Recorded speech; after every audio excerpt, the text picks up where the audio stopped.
తాకట్టులో ఉన్న బంగారానికి తక్షణ విముక్తి. ఈ రోజు మార్కెట్ రేట్ క్యాష్ మీ చేతిలో. శివ గోల్డ్ కంపెనీ, మీ నమ్మకానికి మా హామీ.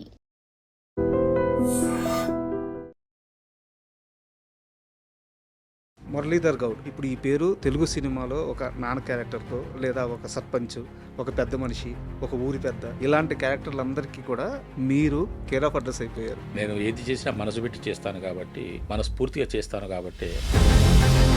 మీ యాక్టింగ్ చూసిన తర్వాత జూనియర్ ఎన్టీఆర్ గారు చాలా స్పెషల్గా మిమ్మల్ని ఫాదర్ క్యారెక్టర్ వేసిన ఆయన పేరు గుర్తురాదు. ఈ ఖైరతాబాద్ రైల్వే స్టేషన్తో అసోసియేషన్ ఉంది మీకు? మరి ఏం చేయాలి సార్, పర్లేదు కదా. 10 రూపాయల అప్పు కోసం తెలిసిన బంధువుల ఇంటికి వెళ్ళి అప్పు అడగాలా వద్దా అని వాళ్ళ కాంపౌండ్ బయట నిలబడిపోయిన క్షణం ఉందా? మీ జీవితంలో బలగం సినిమా ఎలా చూస్తారు? దాని రిజల్ట్స్ మీరు చూస్తున్నారు కానీ సో అనిల్ రావిపూర్ గారి దృష్టిలో ఎలా పడ్డారు మీరు? తెలియదు సార్ నాకు. డీజే టిల్లు అంటే మీ కోరికలంతా తీర్చేసిన సినిమా. ఆ కోరిక తీర్చలేదు. ఆ, ఒక ప్రతిభావంతుడైనటువంటి నటుడు మురళీధర్ గౌడ్ అనిపించుకోవాలని అనుకున్న నాకు ఒక ఊతం దొరికింది డీజే టిల్లు. ఆ ఊతాన్ని నాకు అందించింది తరుణ్ భాస్కర్ గారు. ఆయన రెఫర్ చేశారా? Yes sir. ఎలా అది? హీరోకి తల్లి తండ్రి ఇద్దరు దొరకట్లేదు. తరుణ్ భాస్కర్ గారు, డిజిటల్ హీరో మంచులక్ష్మి గారు మీటింగ్ లో కూర్చొని ఉన్నారట. ఆ సందర్భంగా డిజిటల్ హీరో నాకు ఫాదర్ క్యారెక్టర్ కావాలి, ఆర్టిస్ట్ వెతుకుతున్నాము దొరకట్లేదు అని చెప్పేసి అంటే ఆయన ఏం మాట్లాడలేదు. తరుణ్ భాస్కర్ పక్కన టీవీ ఉంటే టీవీ ఆన్ చేసేసి, ఇప్పుడు ఈ సందర్భంగా చెప్పుదామని కూడా నేను అనుకున్నాను. సినిమాల్లో నన్ను కన్నది తరుణ్ భాస్కర్ గారు, నన్ను పెంచింది మా తమ్ముడు ఎల్లండి వేణు, నన్ను పోషించింది అనిల్ రావుపూడి గారు. ఈ ముగ్గురికి ప్రస్తుతానికి నేను జీవితాంతం రుణపడి ఉంటాను. పర్ఫెక్ట్ గా చెప్పారు సార్. కానీ ఈ సినిమా ప్రపంచమే ఒక విచిత్రమైన ప్రపంచం కదా సార్. అది చిత్రసీమ కదా సార్. పేమెంట్స్ విషయంలో మనస్ఫూర్తిగా హ్యాపీగా ఉన్నారా? రావాల్సినంత రావట్లేదు, ఇవ్వాల్సినంత ఇవ్వట్లేదు. అడగాల్సినంత కూడా అడగట్లేదు అంట కదా.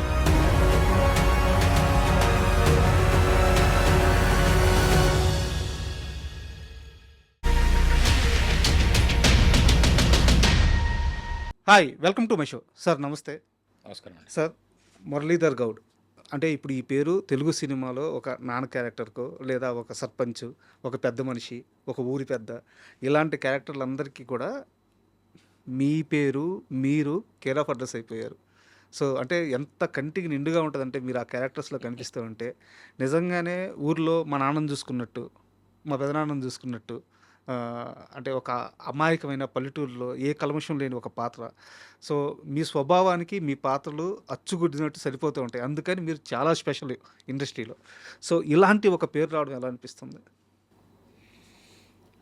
ముందుగా నన్ను ఈ ఇంటర్వ్యూకి పిలిచినందుకు ఐటీఎం యాజమాన్యానికి నా ధన్యవాదాలు తెలుపుకుంటున్నాను సార్. మీకు కూడా నా నమస్కారం రాజా గారు. సార్ అంటే ఒక పాత్రలో నేను ఒదిగిపోయినట్టు కనపడతాను అని చెప్పేసి మీరు అనడానికి కారణం నా ఆకారమే కాదు, నా స్వభావమే కాదు, నా మనసు కూడా అలాంటిదే సార్. నేను ఏది చేసినా మనసు పెట్టి చేస్తాను కాబట్టి, మనస్ఫూర్తిగా చేస్తాను కాబట్టి ఆ పాత్ర అలా కనపడుతుంది సార్. దీనికి నేను చేసే పాత్రని ఆకలింపు చేసుకొని దాన్ని నేను ఆవాహన చేసుకొని దర్శకులు ఏం కోరుకుంటున్నారని అది పూర్తిగా ఆలోచన చేసి మనసు పెట్టి చేస్తాను సార్. మా ఇంటర్వ్యూలో 2 రోజుల క్రితం సుధా గారు వచ్చారు, సీనియర్ ఆర్టిస్ట్ సుధా గారు. వారు కూడా ఇదే మాట చెప్పారు. అంటే చంద్రమోహన్ గారితో నేను చాలా సినిమాలు చేశాను, తరువాత మురళీధర్ గౌడ్తో యాక్ట్ చేస్తుంటే నాకు అలాంటి ఒక కంఫర్ట్ యాక్టింగ్కి, అలాంటి ఒక ఫీలింగ్ వచ్చింది అని చెప్పారు అన్నమాట. నిజం, ట్రూ అది. సో అలాంటి ఇమేజ్ రావడం ఇండస్ట్రీలో చాలా కష్టం, అది మీరు సంపాదించుకున్నారు. అందుకు నేను దేవునికి కృతజ్ఞతలు చెప్పుకోవాలి సార్. మీ విషయంలో బాగా గుర్తుండిపోయిందంటే కొన్ని నెలల క్రితం సార్, మీ భార్య గారు వారు ఈ లోకాలను విడిచి వెళ్ళిపోయినప్పుడు కొన్ని ఇమేజ్లు వచ్చినాయి సార్ బయటికి. ఇంత జీవితం చూశారు మీరు, ఇన్ని కష్టాలు పడ్డారు, అంటే మీరు ఎలాంటి ఒక స్థాయి నుంచి వచ్చారు, ఎంత పేదరికం నుంచి వచ్చారో కూడా తెలుసు. జీవితంలో చూడాల్సిన అన్ని కష్టాలు చూసిన మీరు మీ భార్య గారు చనిపోయిన ఆ క్షణంలో చిన్న పిల్లల్లాగా ఏడ్చేస్తూ కంట్రోల్ చేసుకోకుండా కన్నీళ్ళు గారిపోతే ఆ ఫోటోలు చూసినప్పుడు ఇంత ప్రేమ అని అనిపించింది సార్. ఆ బాధని దాటి ముందుకు వెళ్ళగలుగుతున్నారా? జీవితంగా సార్ వెళ్ళాలి, తప్పదు. కాకపోతే మాది 50 ఏళ్ళ అనుబంధం సార్. 1976 ఏప్రిల్ 9న నా పెళ్లి జరిగింది. అంటే 50 దాటింది. అంతే. అలాంటిది 50 ఏళ్ళ అనుబంధంలో మాకు తీపి అనుభవాల కంటే చేదు అనుభవాలు ఎక్కువ. సార్. అంటే చాలని జీతం, ఉమ్, ఉద్యోగం. ఉమ్, అంటే ఒకానొక దశలో అనుకోని పరిస్థితుల్లో, తప్పనిసరి పరిస్థితుల్లో ఇద్దరు పిల్లల్ని తీసుకొని మేమిద్దరమే ఉమ్, కట్టుబట్టలతో మా ఇంటి నుంచి బయటకు వచ్చాం. సార్. అంటే అది నన్ను నేను బ్రతికించుకోవాలి, నా కుటుంబాన్ని బ్రతికించుకోవాలి, ఎవరి మీద ఆధారపడకుండా ఉండాలి, ఉమ్, నా కష్టాన్ని నేనే చేసుకోవాలి అనేటువంటి ఒక ఆలోచనతో అవకాశం వచ్చింది కాబట్టి, ఉమ్, ఉద్యోగం వచ్చింది కాబట్టి, ఎలక్ట్రిసిటీ బోర్డులో ఉద్యోగం వచ్చింది కాబట్టి ఆ విధంగా వచ్చి చేరినాం సార్. వనపర్తిలో. నవంబర్ 7, 1984 నా first joining into the duty. Um, అలాగే 27 సంవత్సరాల 2 నెలల 26 రోజులు పనిచేశాను, 24 రోజులు పనిచేశాను సార్. సర్వీస్లో. ఆ క్రమంలో మా అంటే మా పెళ్ళయింది 76లో, ఉద్యోగం వచ్చింది 84లో. ఉమ్, 84 నుంచి మొన్న ఆవిడ వెళ్ళేంత వరకు, అంటే 42 సంవత్సరాల కాలం పాటు మేము అనుభవించిన జీవితం చాలా కష్టం, ఉమ్, చాలా కష్టంతో కూడుకున్నది. అంటే జీవితంలో కష్టాలు అవసరమే. అవి చాలని జీతం సార్. 25వ తారీఖు వస్తే జీతం ఉమ్, అయిపోయేది. డబ్బులు ఉండేవి కావు. ఒక 5 రోజులు డబ్బులు లేకుండానే గడిపేవాళ్ళం. ఉమ్. అంటే ఇంట్లో సరుకులు ఉండేవి, చేతిలో ఉండేవి కావు. నాకు అప్పు అడిగే స్వభావం లేదు. ఉమ్, ఎవరికి నేను అప్పులు అడగాను, ఎవరికి నేను బాకీలు ఉండను. చేయబదులుగా తీసుకుంటానేమో తప్ప అప్పులు చేసి విలాసాలు. సంతకాలు పెట్టేసి ఉమ్, అప్పులు పెట్టి సంతకాలు పెట్టేసి ఇంకొకటికి ఎవరికి జామీను ఉండి ఇటువంటి వ్యవహారాలు నాకు లేవు సార్. సార్. No, never. ఈ క్షణానికి ఇదివరకు కూడా చెప్పాను, మళ్ళీ ఇప్పుడు చెప్తున్నాను. అంటే అది సంతోషంతో చెప్పే మాట. ఈ క్షణానికి నేను ఎవరికి ఒక నయా పైసా బాకీ లేను. అదే కదా సార్ సౌభాగ్యం, అదే కదా ఆనందం. అంతే సార్. ఉమ్, నాకు లేని రోజున నేను అప్పులు చేయలేదు, నాకు అవసరం ఉన్న నేను అప్పులు చేయలేదు. తప్పనిసరి పరిస్థితుల్లో అనుకుంటే బదులుగా తీసుకున్నాను. అంటే కొన్ని సందర్భాల్లో అప్పు తీసుకొని వడ్డీలు కట్టాను, కానీ ఏనాడు కూడా నేను వాటిని తీర్చకుండా కానీ వాళ్ళతోని మాట అనిపించుకోవడం కానీ జరగలేదు. అంటే ఎందుకు నేను స్టార్టింగ్లోనే మీ భార్య గారి గురించి అడిగానంటే, సార్ మీరు ఒక ఇంటర్వ్యూలో మాట్లాడుతూ ఒక స్టేట్మెంట్ ఇచ్చారు, రిటైర్మెంట్ అయిపోయే నాటికి కూడా నా బ్యాంక్ బ్యాలెన్స్ 0 అని చెప్పేసి. 2500 3000 ఉన్నది సార్. ఉమ్, అంటే అదే పెద్ద అమౌంట్ ఏం కాదు ఆ రోజుకి కూడా, అదేం పెద్ద అమౌంట్ కాదు. ఆ రోజు కూడా కాదు sir, just 12 years back. 12 years back, పెద్ద అమౌంట్ ఏం కాదు. సో అంటే మీతో మొత్తం ప్రయాణంలో అవును. ఆమె మొత్తం అన్ని కష్టాల్లో మీకు తోడుగానే ఉంటూ వచ్చారు.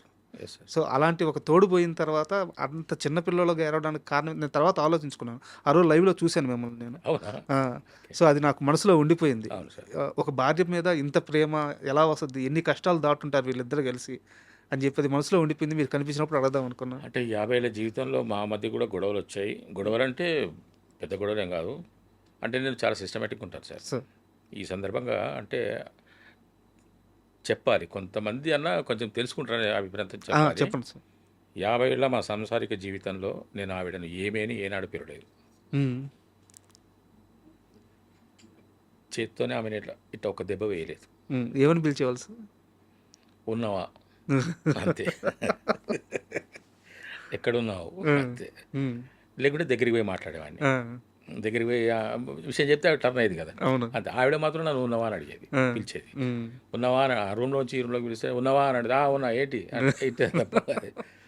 అయితే ఆమె కొంచెం తురుసు స్వభావంగా ఉండేది కొంతవరకు, కానీ అంటే ఉంటుంది కొంత ఒక్కొక్కరికి ఒక్కో నేచర్ ఉంటుంది కదా సార్. అంతే తప్ప నా భార్య చాలా మంచి సార్, అద్భుతమైన వ్యక్తి. అయితే మేము కట్టుబట్టలతోనే వెళ్ళిన మాకు రోజులు గడుస్తున్న కొద్దీ కొంచెం అంటే మాకు చాలా బాగానే కష్టపడ్డాం సార్. అంత వివరంగా చెప్పాను కానీ బాగా కష్టపడ్డాం. అయితే కాలక్రమేణా కొంచెం నాకు జీతం పెరగడము, ఉద్యోగంలో ప్రమోషన్ రావడము ఏళ్ళ తర్వాతనే. అవును. దాంతోపాటు పిల్లలు ఎదిగిపోవడము, పిల్లలు పెద్దవాళ్ళు అవ్వడము, వాళ్ళ ఖర్చులు ఇవి అని ఆ తర్వాత పెద్ద అయిన తర్వాత వాళ్ళకి పెళ్ళిళ్ళు చేయడాలు, ఇంకా ఈ విధంగా మొత్తం నాకు 2012 జనవరి 31 నాడు నేను రిటైర్ అయ్యేటప్పటికి 27 సంవత్సరాల 2 నెలల 24 రోజుల పాటు సర్వీస్ చేసిన నాకు మిగిలింది 2500 3000 ఉమ్, అంటే బోటాబొటికి సరిపోయింది. ఆ తర్వాత నేను నా జీవితంలో ఎప్పటికైనా నేను ఒక సినిమా నటుడు అవ్వాలనేది నాకు బలమైన కోరిక సార్, నా జీవితాశయం కూడా. ఉమ్, కారణం తెలియదు కాదు సార్, నాకు ఊహ తెలిసినప్పటి నుంచే, నా చిన్నప్పటి నుంచే నాకు తెలియని వయసు నుంచే నాలో ఒక నటుడు ఉన్నాడు, నేను ఒక నటుడిని అనే భావన నాలో ఉన్నది సార్. ఉమ్, నేను ఎక్కడ నటన నేర్చుకోలేదు సార్, ఏ ఇన్స్టిట్యూషన్కి వెళ్ళలేదు, ఏ కోర్సు చేయలేదు, నాకు ఎవరు గురువు లేరండి.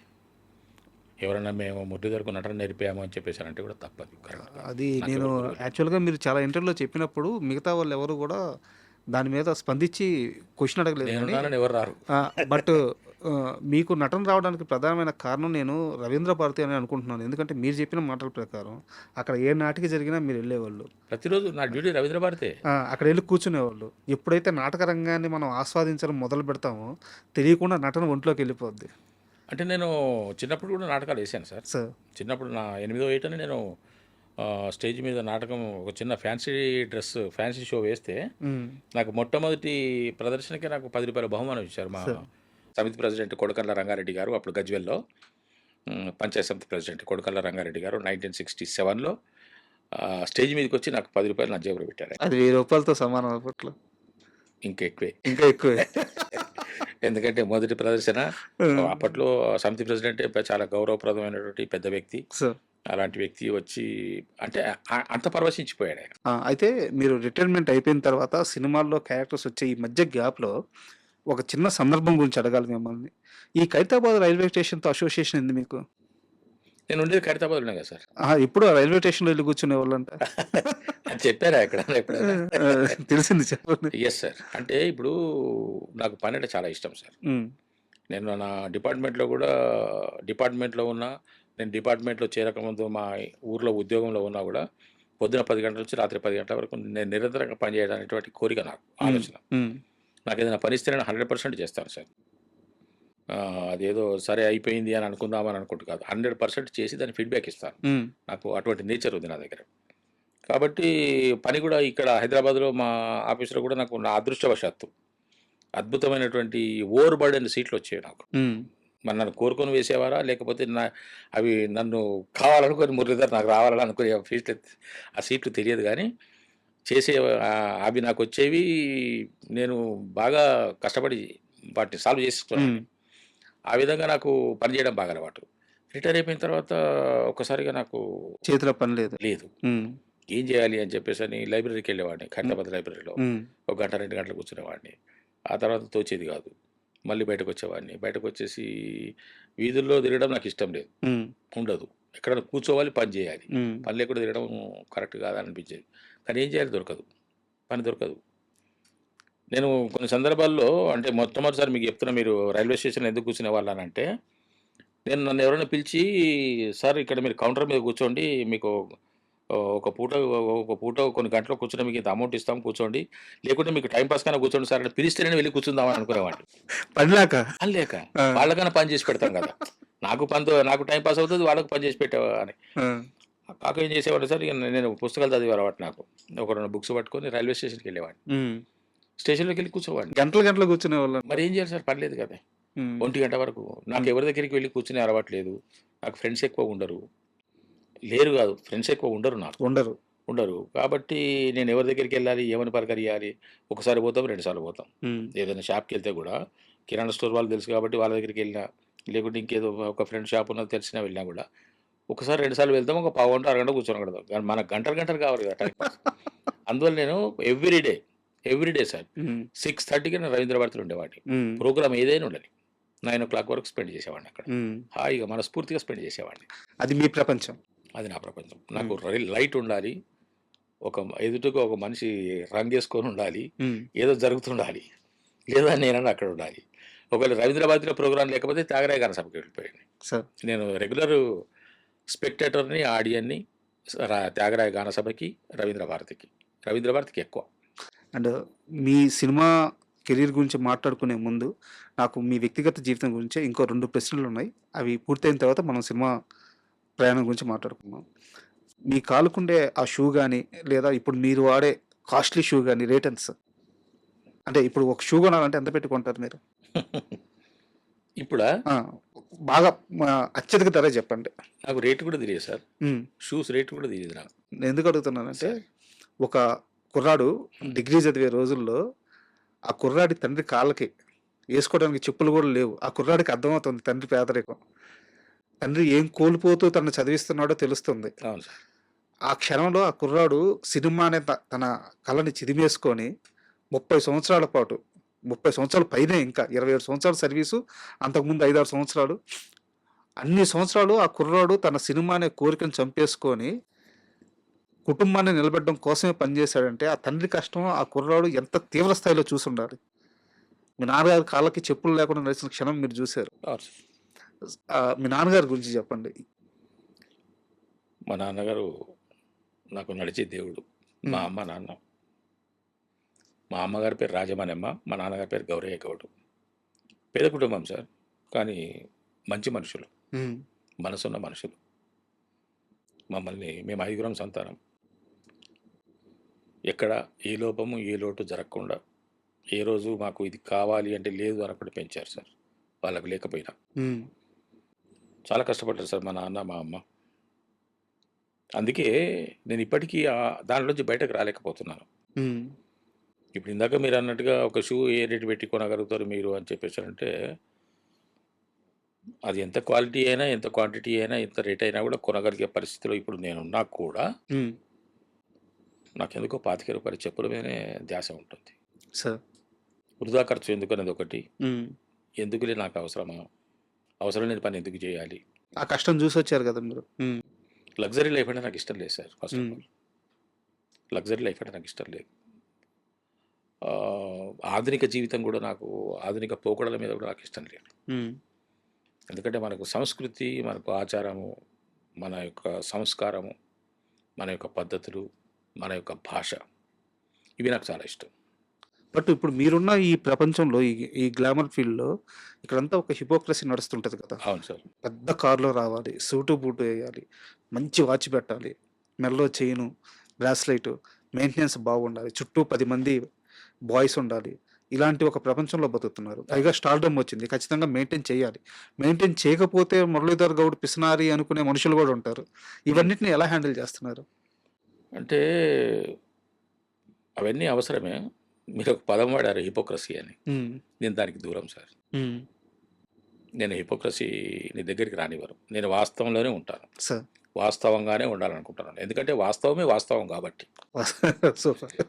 కాబట్టి ఈ వాటినేమంటారంటే మేలి ముసుగులు, హ్మ్. ఈ కాగితపు నవ్వులు, అబద్ధాలు, మోసాలు, నేను వాటి దగ్గరికి వెళ్ళను. వాటిని నా దగ్గరికి రానివ్వను సార్. సార్. చాలు నాకు. నేను ఎండలో ఉన్నా పర్వాలేదు. హ్మ్. హాయిగా ఉండగలను. వర్షంలో తడుస్తున్నా హాయిగా ఉండగలను. అందుకే ఇప్పటికీ వస్తారు పిల్లలు నా వెంట గొడుగు పట్టుకొని. పెట్టుకో, లేదు అనకుండా పెట్టుకో గానీ దాన్ని ఓపెన్ చేయకు అని చెప్తాను సార్. సెట్‌లో గొడుగేనీరు. వేయని సార్. ఆ!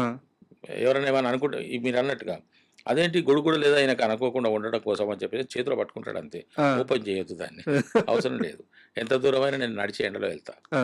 నేను వెళ్తాను సార్. అలాగే వెళ్తాను నేను. గొడుగు పట్టుకొని నేను. ఇవేవో రకరకాలుగా మీరన్నట్టుగా ఇప్పుడు ఇవన్నీ అంగులు ఆర్భాటాలు చేయాల్సిన అవన్నీ నేను చెయ్యను సార్. హ్మ్. చెయ్యాలి. సామాన్యంగా చెయ్యాలి. చెయ్యాలి. కానీ నాకు వద్దనిపిస్తుంది. కారు కొనలేదా? లేదండి.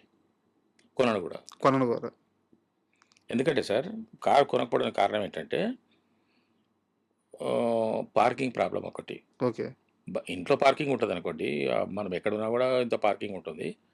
బయట పార్కింగ్ ప్రాబ్లమ్ ఒకటి, డ్రైవర్ల ప్రాబ్లమ్ ఒకటి, హ్మ్. ఈ ట్రాఫిక్ చలాన్ల ప్రాబ్లమ్ ఒకటి. వీటికి భయపడడానికి కాదు గానీ, ఎందుకు ఇంత రిస్కు? సపోజ్ మనకి ఎక్కడికైనా వెళ్ళాలనుకుంటే బుక్ చేసుకుంటే 2 నిమిషాల్లో వస్తది. హ్మ్. 5 నిమిషాల్లో వస్తది. నేను దాని వైపు వెళ్తా. తెలుసా మీరు కారు కొనలేదని తెలుసు. తెలిసే అడిగాను నేను. దాని వైపు వెళ్తాను ఆ! సార్. అంతే తప్ప కారు కొనకూడదని గానీ, పిసినారితనం గానీ కాదు.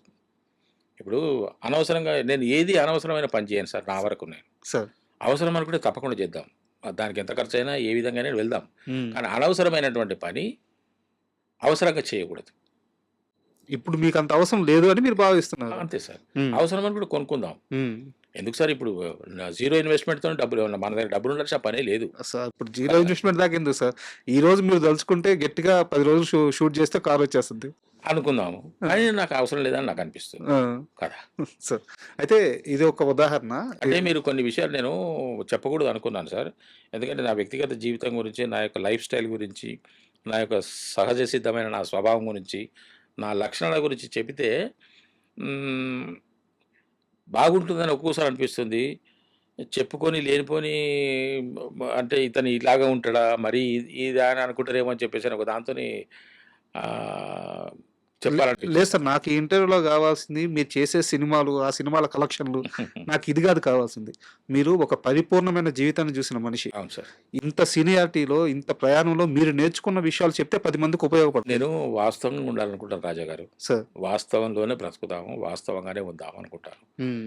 నాకు 4 జతల బట్టలు కావాలనుకుంటే 4 జతల బట్టలే కొనుక్కుందాం. సార్. మనము నేను హోటల్‌లో కూడా కొన్ని ఉన్నాయి సార్ చెప్పండి. చెప్పకూడదు. చెప్పండి ప్లీజ్. నేను ఇంతవరకు పబ్ అంటే ఏంటో నాకు తెలీదు సార్. ఎప్పుడు బాలేదు. నెవర్. ఆ! 'భర్త మహాశైలకు విజ్ఞప్తి' సినిమాలో ఒక సీన్‌లో రవితేజ గారు, సునీల్ గారు, నేను, వెన్నెల కిషోర్ గారు ఈ నలుగురి కాంబినేషన్‌లో పబ్‌లో ఒక సీన్ ఉన్నది అనంటే ఆ రోజున వెళ్ళాను నేను. హ్మ్. పబ్ అనేది ఇలా ఉంటుందని చెప్పేసని అప్పుడు తెలిసింది నాకు. అంతవరకు నాకు పబ్ తెలీదు సార్. సార్. ఆ తర్వాత మళ్ళీ నేను ఎప్పుడు వెళ్ళలేదు. అది కూడా షూటింగ్ కోసం వెళ్ళిన పబ్బే తప్ప, హ్మ్. అది కూడా మా సీన్ వరకే చేసి మేము బయటకొచ్చేసినాం. ఉదయం 7:00 రమ్మన్నారు. 7కి వెళ్తే 11కో, 10:30కో బయటకొచ్చేసినాం అంతే. హ్మ్. అలాగా నేను ఈ ఆడంబరాలకు గానీ, ఈ పోకడలకు గానీ, లేని దాన్ని నెత్తి మీద పెట్టుకోవడం కోసం గానీ నేను వెంపర్లాడను. నాకది వద్దు అనిపిస్తుంది సార్. అవసరం అనుకుంటే వెళ్దాం. అంతే. ఇంకా హోటళ్ళల్లో ఐటెమ్స్ రేట్స్ కూడా నాకు తెలీదు. హ్మ్. ఒక ఎప్పుడు దో నో. ఎప్పుడు భోంచేయలేదు. నో. ఒక హ్మ్. దోస ఎంత రేటుకి దొరుకుతుంది? ఒక భోజనం ఎంత రేటుకి దొరుకుతుంది? హ్మ్. ఇప్పుడు మామూలుగా పిల్లలు బిర్యానీలు అవి ఇవి అంటారు. కుండి, హండీ, బిండి అంటుంటారు. హ్మ్. అవేంటివో కూడా నాకు తెలీదు సార్. ఇప్పుడు దాకా నో. హోటల్‌కెళ్ళలేదా? ఆ! వెళ్ళలేదు సార్. అందుకే ఎవరైనా హోటల్‌కెళ్దామంటే నాకు భయమేస్తది. అసలు ఎక్కడికెళ్తారో, ఏడ కూర్చుంటారో, ఏం చెప్తారో ఆర్డర్ ఇస్తారో అని చెప్పి హ్మ్. ఎవరైనా ఉంటే వాళ్ళని పట్టుకొని వెళ్ళిపోతా. వాళ్ళు చెప్తేనే సరే మీరు ఏం తింటారు సార్ అంటే మీరేది చెప్తే అది తింటారు సార్ అంటారు. మీరేది తింటారో చెప్పండి అదే తింటాను అంటారు. అంటే ఇవన్నీ చెప్పుకోకూడదు బయటకి. మీరైతే ఎళ్ళరు. నేను వెళ్ళాను సార్. హ్మ్. వెళ్ళాను. హాయిగా నా మిసెస్ నేను అప్పుడు కూడా, ఇప్పుడు కూడా హ్మ్. నా మిసెస్ లేకపోతే నేను హాయిగా శుభ్రంగా అన్నం వండేసుకుంటాను. హ్మ్. ఈవెన్ నౌ ఆల్సో అన్నం వండేసుకుంటాను. కర్రీస్ ఫోన్ చేస్తే మా హోటల్‌లో ఒకతను మా ఫ్రెండ్ ఉన్నాడు. పంపిస్తాడు కర్రీస్. సార్. పెరుగు ఇంట్లో ఉంటుంది. అంతే. అండ్ ఇంకొక చిన్న సంఘటన ఉంది సార్. దాన్ని మాట్లాడుకున్న తర్వాత ఇంక సినిమాల్లోకెళ్దాం. ఆహ్, ఒక ఒకానొక సమయంలో రూ. 10 అప్పు కోసం ఇంట్లో రూ. 10 కూడా లేని పరిస్థితి. ఆ రూ. 10 అప్పు కోసం తెలిసిన బంధువుల ఇంటికెళ్ళి అప్పు అడగాలా వద్దా? అడగాలా వద్దని వాళ్ళ కాంపౌండ్ బయట నిలబడిపోయిన క్షణం ఉందంట. ఉంది సార్. ఉంది సార్. అదే కాంపౌండ్‌లోకి రేలంగి వెంకటరామయ్య గారొచ్చారు. అవునా? ఆ! నేను మొట్టమొదటి సినిమా నటుడిని చూశానంటే రేలంగి వెంకటరామయ్య గారిని. సార్. అది 1963, 64 ప్రాంతంలో హ్మ్. సిద్దిపేటలో. హ్మ్. నేను నా వయసు అప్పుడు 7 6 8 ఉంటుంది. హ్మ్. నేను మొట్టమొదటి నటుడిని చూసింది రేలంగి వెంకటరామయ్య గారిని. నీలం గారు. ఆ కాంపౌండ్‌లోకి, ఆ బంగ్లాలోకి హ్మ్. అంటే ఆ బంగ్లా మా బంధువులది. ఓకే. బంధువులంటే బంధువులని కూడా కాదు చెప్పుకోవటానికి. హ్మ్. మా కులస్తులది. హ్మ్. కాకపోతే మేమంటే వాళ్ళకి ప్రత్యేకమైన అభిమానం అని నేను చెప్పుకుంటాను సార్. హ్మ్. మా అమ్మన్న, మా నాయనన్న వాళ్ళకి చాలా ఇష్టం. సార్. వాళ్ళప్పటికే లక్షాధికారులు. హ్మ్. ఆ ఇంటికెళ్ళి రూ. 10 అడగాలా వద్దని హ్మ్. భయపడితే హ్మ్. ముందు గేట్ అవును. ముందు అవును. ఆగిపోయారు. అవును. హ్మ్. గేట్ కూడా కాదు. పెద్ద అదే గేటే ఉండేది. పెద్ద గేట్ ఉండేది సార్. హ్మ్. పెద్ద గేటు వాళ్ళు చాలా పెద్ద ఇల్లు సార్. చాలా పెద్ద ఇల్లు. సార్. అటువంటి ఇంట్లోకి గౌడ్సే వాళ్ళు. మా హ్మ్. వాళ్ళే. రేలంగి గారు కూడా గౌడే కదా! సార్. అయితే మరి ఎలాగ తీసుకొచ్చారో మరి ఎవరు ద్వారా వచ్చారో తెలీదు గానీ రేలంగి గారు ఒకరోజు ఆ ఇంటికొచ్చి హ్మ్. దాదాపు ఒక 4, 5 అవర్స్ స్పెండ్ చేశారు సార్. హ్మ్. గేట్లు మూసేశారు. గేట్లు మూసేశారు. క్రమశిక్షణ అనేది ఉండేది కాదు సార్. ఇప్పుడు వేరే వాళ్ళ ఇంటికి మనం ఎట్లా వెళ్తాం? సార్. ఇప్పుడంటే ఎక్కడికంటే అక్కడికి ఎవరంటే వాళ్ళు చొచ్చుకొని పోతున్నారు. ఇళ్ళలోకి పోతున్నారు, బెడ్‌రూమ్‌లలోకి పోతున్నారు గానీ, అప్పుడు ఒక క్రమశిక్షణ, ఒక కట్టుబాటు, ఒక మాట అనేది ఉండేది కాబట్టి అంతే. 62, 63లో గేట్ మూసేశారు అంటే ఇంకా దాన్ని అతిక్రమించేది లేదు. హ్మ్. గేట్ బయట నుంచే దాదాపు వందలాది మంది. సార్. నేను దూరి నేను మొత్తానికి వాటి చువ్వల వరకు వెళ్ళాను నేను. హ్మ్. చువ్వల వరకు వెళ్తే రేలంగి గారు ఈ పక్క భోంచేసినట్టున్నారు. ఈ రూమ్ ఈ పక్క నుంచి వచ్చి అలాగ వెళ్ళి ఇంకో రూమ్‌లోకి వెళ్ళిపోయారు. హ్మ్. అదే మేమందరం చూసింది రేలంగి గారిది. ఆయన మాకిచ్చిన దర్శనం అంతవరకే మీరు ఫస్ట్ టైమ్ ఒక సినిమా స్టార్‌ని చూడడం. చూసింది అదే. ఆ! అదే. ఆ! ఆ ఇంట్లోనే వాళ్ళు మాకు తెలిసిన బంధువులు. సార్. అంటే అప్పుడంటే గేట్లు మూసేశారు గానీ మిగతా అప్పుడు మేము చొరవగా వెళ్ళేవాళ్ళమే. హ్మ్. కాకపోతే ఎంత చొరవగా వెళ్ళినా గూడా లోపలికి వెళ్ళింది తక్కువ. హ్మ్. మెట్ల వరకు వెళ్ళేవాడిని సార్. మా ఫ్రెండ్ ఉండేవాడు సార్ వాళ్ళ ఇంట్లో. సార్. మాకు బంధువులే కాకుండా మా ఇద్దరు వాళ్ళ ఇంట్లో నాకు క్లాస్‌మేట్స్. దోస్తు కూడా ఉండేవాడు. క్లాస్‌మేట్స్. హ్మ్. క్లాస్‌మేట్సే. హ్మ్. క్లాస్‌మేట్స్. చిన్నప్పటి నుంచి క్లాస్‌మేట్సే మేము. హెచ్ఎస్‌సి వరకు, డిగ్రీ వరకు క్లాస్‌మేట్సే. సార్. అయినా ఏనాడు అంటే అంత వాళ్ళు పెద్ద నా దృష్టిలో వాళ్ళని మనం రీచ్ అవ్వడం కష్టం. హ్మ్. రీచ్ అవ్వలేం మనం కాబట్టి మన స్థాయి ఇంతే, మన పరిస్థితి ఇంతే, మనం ఇక్కడే ఉండాలి అనే దాని మీదే ఉండేవాడిని. హ్మ్. లోపలికి రారా అని వాళ్ళు పిలిస్తే కూడా నేను వెళ్ళేవాడిని కాదు సార్. భయమేసేది. హ్మ్. అంటే మా ఇదేమో ఇల్లు చిన్న ఇల్లు. ఓ 2, 3 గదుల ఇల్లు. అది అద్దె ఇల్లు సిద్దిపేటలో. వాళ్ళ ఇంటికెళ్తే విశాలమైన భవనము. ఒక్కొక్క పోలే ఇంత పెద్దగుండే సార్. ఆ పోల్‌కు వాళ్ళు ఏం పెయింట్ ఏయించేవాళ్ళో తెలీదు గానీ ఇట్లా ముట్టుకుంటే జారిపోయేది సార్. సార్. అంత నున్నగుండేది. ఆ రంగులు, ఆ బంగ్లా యొక్క వైభవం, ఆ మెట్లు ఇది చాలా నాకు అద్భుతంగా అనిపించేది. జీవితంలో ఎప్పటికైనా ఇటువంటి బంగ్లా ఒకటి చూసుకోవాలి అని అనుకునేవాడిని. కోరికలు ఉంటాయి కదా సార్. లేనప్పుడు మనకు కోరికలు కలుగుతాయి. ఇటుపక్క విశాలమైనటువంటి ఒక ఆవరణ, ఓ పక్కన చేదబావి, హ్మ్. ఆ ఇల్లు, ఆ వాతావరణం పెద్ద ఇది 2, 3 కార్లు పట్టేంత గ్యారేజ్ అప్పటికే చాలా పెద్దది కదా సార్. 1962లో మరి కట్టుకున్నారా? మీ స్థాయిలో మీకు సరిపోయేంత ఇల్లు కట్టుకున్నారా? సార్. సొంత ఇల్లు లేదా? మా ఆ! ఊర్లో ఉంది. ఊర్లో మా ఉంది. ఊర్లో మా పాత ఇల్లు, మా పెంకుటిల్లు ఉంది. హ్మ్. దాన్ని అట్లాగే ఉంచాను అలాగే. హ్మ్. మా అమ్మగారు ఒకసారి రూ. 10 అవ్వ అనేవాళ్ళం మేము. హ్మ్. ఆ ఇంటి యజమానురాలిని. ఆవిడ పేరు లింగవ్వ. హ్మ్. మమ్మల్ని బాగా ఇష్టపడేది. మా కుటుంబాన్నే ఇష్టపడేది. సార్. ముఖ్యంగా ఎందుకో మరి నా మీద కొంతమందికి ఒక రకమైనటువంటి ప్రేమ ఉండేది సార్. హ్మ్. వీడు వీడు వీడేదో అవుతాడు. వీడు బాగా తెలివి గలవాడు అని వాళ్ళు అనుకునేవాళ్ళు. ఒకరికొకరు ముచ్చటించుకునేవాళ్ళు. ఎందుకు సార్ వాళ్ళ కుటుంబంలోంచి ఒక అమ్మాయిని నాకు ఇద్దామని అనుకున్నారు. హ్మ్. ఇస్తే బాగుంటుంది అని అనుకున్నారు. ఒకే ఒక్క కారణం చేత వద్దనుకున్నారు. సార్. ఏంది కారణం అది? వాడు ఏం పోషిస్తాడు దాన్ని? అది ఏ తల్లిదండ్రులకైనా ఉండే అంతే. భయమే కదా సార్. అదొక్కటే ఒక కారణం. అదర్‌వైజ్ నేను తెలుగు వాళ్ళకి బాగా నచ్చా. అబ్బాయి మంచోడు.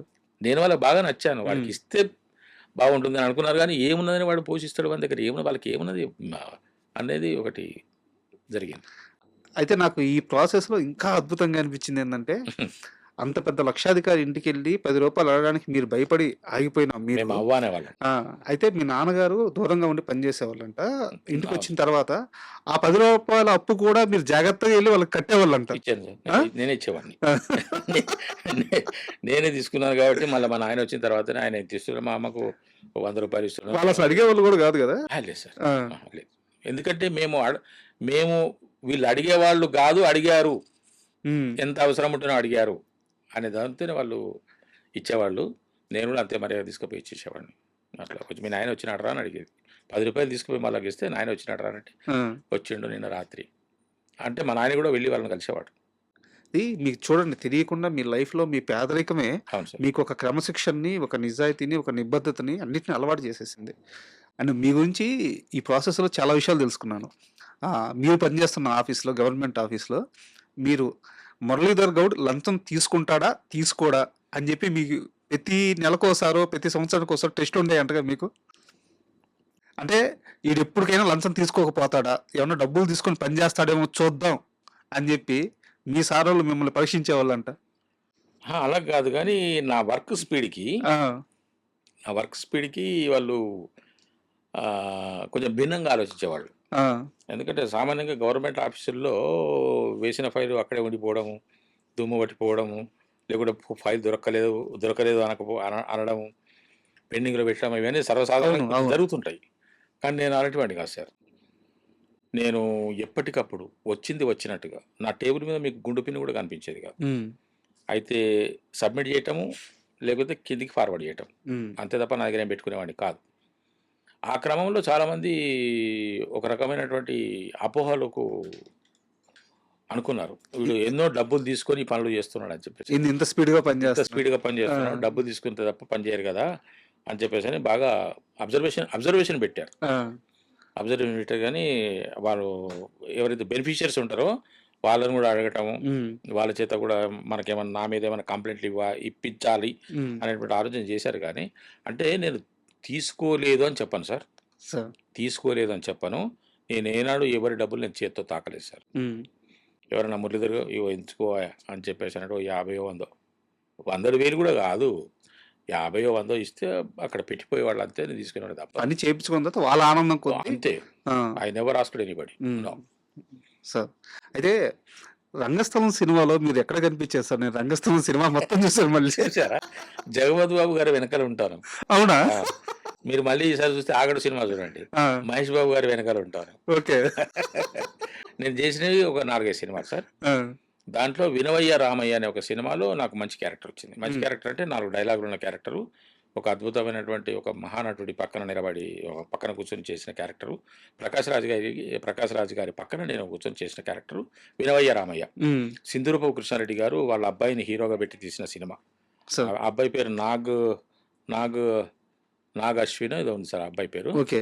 అతను ఫస్ట్ టైమ్‌గా హీరోగా ఇంట్రొడ్యూస్ చేస్తూ హ్మ్. సింధూరపు కృష్ణారెడ్డి గారు తీసిన సినిమా 'వినవయ్య రామయ్య.' హ్మ్. దాంట్లో 3, 4 డైలాగులు ఉన్న క్యారెక్టర్ నాకిచ్చారు. హ్మ్. ఇంకా 'ఆగడ్‌లో' గానీ, 'రంగస్థలంలో' గానీ, ఇంకొక సినిమా 'కృష్ణంరాజు' గారి సినిమా ఒకటుంది సార్. ఓకే. అది రిలీజ్ అవ్వనట్టున్నది. హ్మ్. ఇలాగ నేను జస్ట్ ఒక 5 సినిమాల్లో నేను ఈ కంపెనీ ఆర్టిస్ట్‌గా వెళ్లి చేశాను. కనీసం మీరు 'రంగస్థలంలో' ఉన్నారన్న విషయం సుకుమార్ గారి కన్నా తెలుసా? తెలీదనుకుంటా సార్. తెలీదు. తెలీదు. శ్రీవైట్ల గారికి 'ఆగడ్‌లో' తెలీదు. తెలీదు. అసలు నేను వాళ్ళు నన్నెందుకు చూస్తారు సార్? ఆ! కంపెనీ ఆర్టిస్ట్‌లో 100, 150 మంది పోతారు కదా సార్. హ్మ్. దాంట్లో ఆ గుంపులో నిలబడ్డా నేను. మరి 'పుష్పలో' యాక్ట్ చేశారు కదా! అప్పుడు సుకుమార్ గారికి సార్ చెప్పారా? పిలిపించారు సార్. ఆ! సార్ చెప్పారా? పిలిపించారు. మీరు చెప్పారా? చెప్పలేదు సార్. ఆ! చెప్పలేదు. హ్మ్. మరి సార్‌కి మరి సారు వేరే సినిమాలు చూసి నన్ను ఆ క్యారెక్టర్‌కి రమ్మని చెప్పారా? హ్మ్. మరి లేకుంటే అసిస్టెంట్ డైరెక్టర్లు, కో డైరెక్టర్లు వాళ్ళ స్థాయిలో గనక సరే ఈ క్యారెక్టర్ ఆయనకి వాళ్ళకు ఆ సినిమాలు చూసి వాళ్ళేమన్నా పిలిచారో తెలీదు గానీ, హ్మ్. నేను సినిమా నా షూటింగ్‌కి వెళ్ళిన రోజున మాత్రం సుకుమార్ గారు నన్ను గౌరవంగా పలకరించారు సార్. హ్మ్. పలకరించారు. హీరో గారికి పరిచయం చేశారు. హీరో గారికి పరిచయం చేస్తే హీరో గారు కూడా నాకు తెలుసు అని అన్నారు. అల్లు అంటే అర్జున్ గారా? ఆ! అర్జున్ గారు. అంటే డీజేటీలో చూసుంటారు. అవును. హ్మ్. అంతే. అంటే డీజే టిల్లు అంటే మీ కెరీర్ మొత్తాన్ని అంటే అప్పటిదాకా నేను ఒక మంచి నటుడినవ్వాలి, పేరు తెచ్చుకోవాలి. ఇలా ఒక యాంబిషన్ ఉన్న మనిషి, ఆ మనిషి కోరికలంతా తీర్చేసిన సినిమా. కోరిక తీర్చలేదు. ఆ! కోరిక తీర్చలేదు. దానివల్ల నాకొక ఐడెంటిటీ వచ్చింది. హ్మ్. హ్మ్. హ్మ్.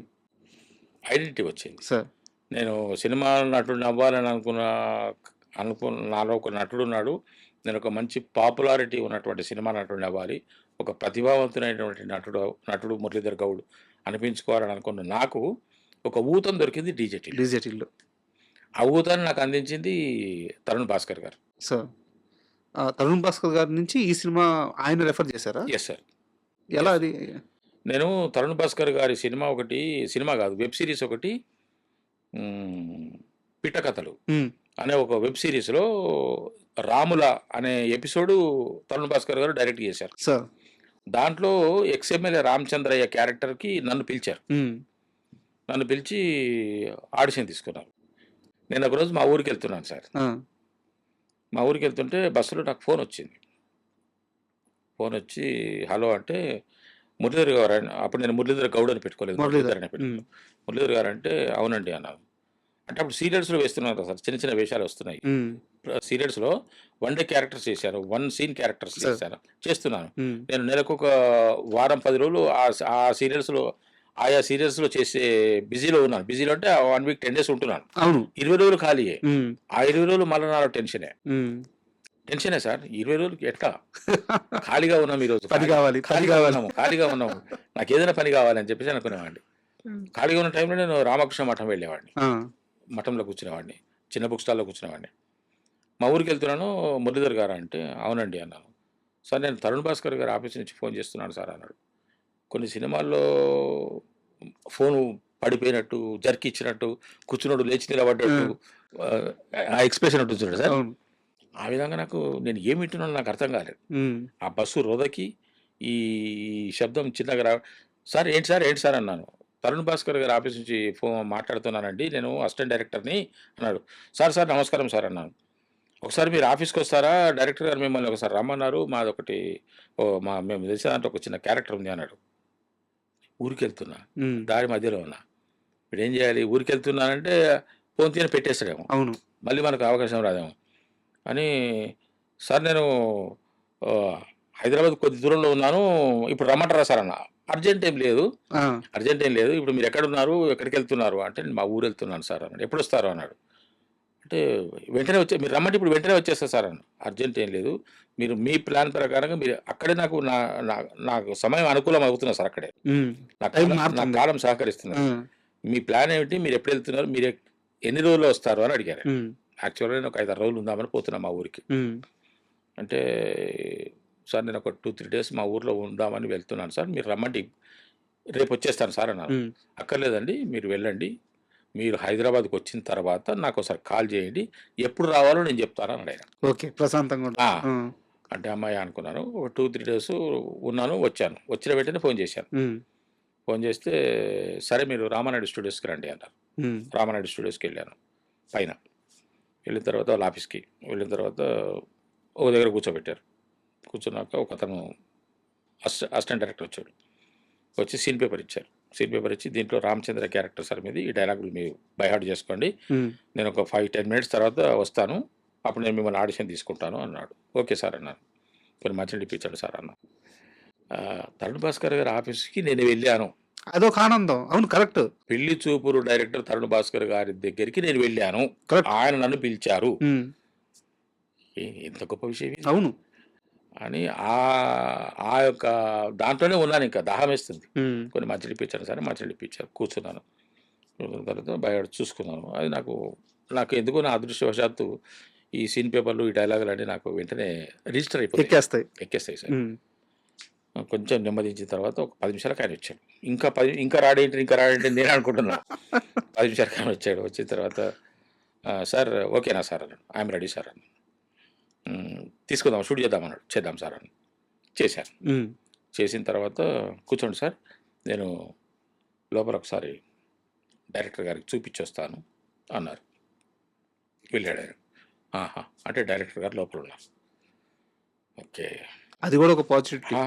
ఒక్కోసారి డైరెక్టర్ ఉండరు, మనం వెళ్ళిన కష్టం వేస్ట్ అయిపోద్ది. ఆ. ఉన్నారు. తర్వాత ఒక 5 నిమిషాలకు వచ్చారు సార్.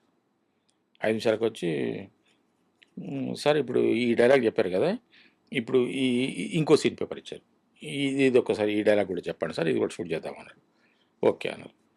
ఓకే అన్న తర్వాత మీరు కూర్చోండి సార్ అన్న, మీరు ఇక్కడే ఉన్నాడు సార్ అన్న, చూసుకున్నా చేద్దాం సార్ అన్న, ప్రిపేర్ అయినారన్న, అయిపోయింది సార్ అన్న. చేశాను. చేసిన తర్వాత ఆయన లోపలికి వెళ్తున్నాడు. ఓకే మీరు కూర్చోండి అన్నాడు. ఒక్క నిమిషం ప్లీజ్, చెప్పండి అన్నాడు. సార్ ఇది ఏమైనా ఏం కాకపోయినా ఒకసారి సార్ను చూస్తారు సార్ నేను. ఉమ్, లోపల నేనేం డిస్టర్బ్ చేయను సార్, ఒక్కసారి నమస్కారం చేసుకొని వస్తాను అంతే. ఉమ్. ఈ ఆడిషన్ ఏమైనా దీని రిజల్ట్ ఏమైనా కానివ్వండి, నేను సార్ని ఒక్కసారి తరుణ్ భాస్కర్ గారిని తరుణ్ ఒకసారి భాస్కర్ని చూడాలి. సార్ అన్న. ఆ, అంటే చెప్తానండి అన్నాడు అని వెళ్ళిపోయాడు సార్. వెళ్ళిపోయాడు. 2 నిమిషాలు 3 నిమిషాలు అయింది. తరుణ్ భాస్కర్ వచ్చాడు. ఆ, ఈయన చెప్పినట్టున్నాడు అక్కడ, ఆ. ఇట్లా అనుకుంటున్నాను. ఎంత మంచి మనసు చూడండి, రండి అని చెప్పి పిలిపించలేదు ఆయన, అంతే. ఆ, ఆయన వచ్చేసాడు సార్. ఆయన తలుచుకుంటే రమ్మను అని ఒక ఆ, పిలుపు సరే పంపించచ్చు. ఆ, ఎట్లాగో ఆయన డిసైడెడ్. ఆయన ఎప్పుడు డిసైడెడ్ తెలుసా సార్, అంటే ఇది నా మనసులో మాట.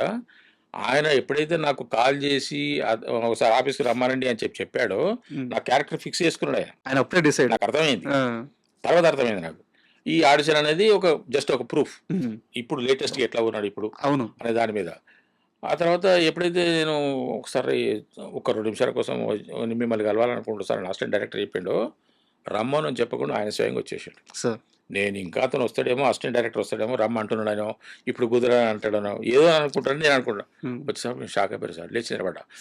మీరు కూర్చోండి సార్. కూర్చొని ఆయన నన్ను కూర్చోబెట్టి ఆయన కూర్చున్నాడు సార్. కూర్చొని ఇది మనం చేద్దాం సార్, ఇది ఎమ్మెల్యే రామచంద్ర క్యారెక్టర్ అన్నారు. ఆ విధంగా క్యారెక్టర్ చేసినాము. 2 డేస్ చేసినాము. అప్పుడే ఆయన భార్య లత గారు కూడా నాకు మంచిగా సపోర్ట్ చేశారు. అదైన తర్వాత నాకు తరుణ్ భాస్కర్ గారి మీద ఒక రకమైన అనుబంధం ఏర్పడ్డది నా మనసులో, నాకే, ఖచ్చితంగా నా తరఫున ఇతను నేను మర్చిపోకూడదు అనుకున్నాను. రామచంద్రకే ఉమ్, ఆ క్యారెక్టర్‌కే. ఎందుకంటే ఆయన ఇచ్చిన గౌరవం, మర్యాద అటువంటిది సార్. నిజంగానే మర్చిపోలేను. అదయిపోయింది. ఇది అయిపోయిన తర్వాత కొద్ది రోజులకి నేను మళ్ళీ నా నా పనిలో నేనున్నాను. ఆ తర్వాత ఒక్కసారి ఒక పేటీఎం యాడ్‌కి గూడా సార్ నన్నే పిలిచారు. ఉమ్, పిలిచి ఆ రోజు ఫస్ట్ టైమ్ ఎక్కడికో ఒక కాలేజ్ దగ్గరికి రమ్మన్నారు. నేను స్కూటర్ ఏసుకొని పోయినా. నాకు యాక్టివా అంటే ఇష్టం. దాని మీద పోయాను నేను. పోతే అక్కడ నాకు ఫస్ట్ టైం తరుణ్ భాస్కర్ గారిది అది అయిపోయింది. ఏది ఉమ్, ఆ పిట్టకథలు ఎక్స్ రామచంద్ర క్యారెక్టర్ అయిపోయింది. తర్వాత మళ్ళీ నాకొచ్చిన ఈ అవకాశం తరుణ్ భాస్కర్ గారితోని అది ad film, ad. That Paytm, um, ఒక కాలేజీ ఆవరణలో. నేను పోయి స్కూటర్ అక్కడ పెట్టేసిన. అప్పుడు మనం అంతే కదా! స్కూటర్ అక్కడ పెట్టేసిన తర్వాత మేనేజర్ వచ్చిండు. మేనేజర్ వచ్చేసి, "సార్ రండి. మీరు మేకప్ ఏసుకొని, కాస్ట్యూమ్ ఏసుకున్న తర్వాత అక్కడ షూట్ జరుగుతుంది. అక్కడికి మిమ్మల్ని తీసుకెళ్తా సార్" అని మొట్టమొదటిసారి నన్ను కార్యాలయంలోకి తీసుకుపోయాడు. ఉమ్. మీ లైఫ్లో ఫస్ట్ అది క్యారెక్టర్. ఫస్ట్ టైం కార్యాలయంలో తీసుకుపోయాడు. ఆ కార్యాలయంలో ఇక అదే అంతే అట్లా జరిగింది. అయితే ఏమైంది సార్, అంటే అంత కంఫర్టబుల్గా నన్ను చూశాడు ఆయన తరుణ్ భాస్కర్ గారు. అవసరం లేదు, నాకు కార్యాలయం ఏర్పాటు చేయాల్సిన అవసరం లేదు. నన్ను పీటీ అంటే చెప్తున్నా.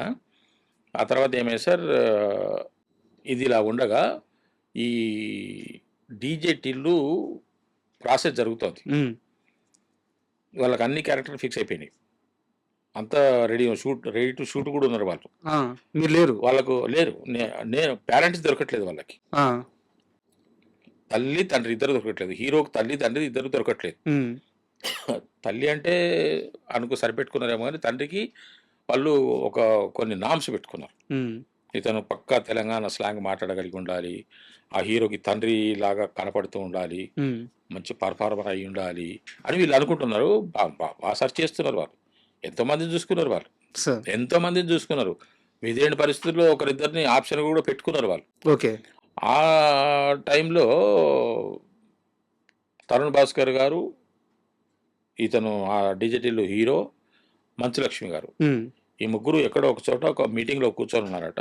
ఆ సందర్భంగా ఈ డిజిటల్ హీరో ఆ ప్రస్తావన తీసుకొచ్చారు ఉమ్, సిద్ధు గారు. తరుణ్ భాస్కర్ గారితోనే. ఉమ్, సార్ ఇట్లా మాకు ఒక సినిమాలో ఒక క్యారెక్టర్, నాకు ఫాదర్ క్యారెక్టర్ కావాలి, ఆర్టిస్ట్ వెతుకుతున్నాము, దొరకట్లేదు, మీ దృష్టిలో ఎవరైనా ఉంటే చెప్పండి అని చెప్పేసి అంటే ఆయన ఏం మాట్లాడలేదు తరుణ్ భాస్కర్ గారు.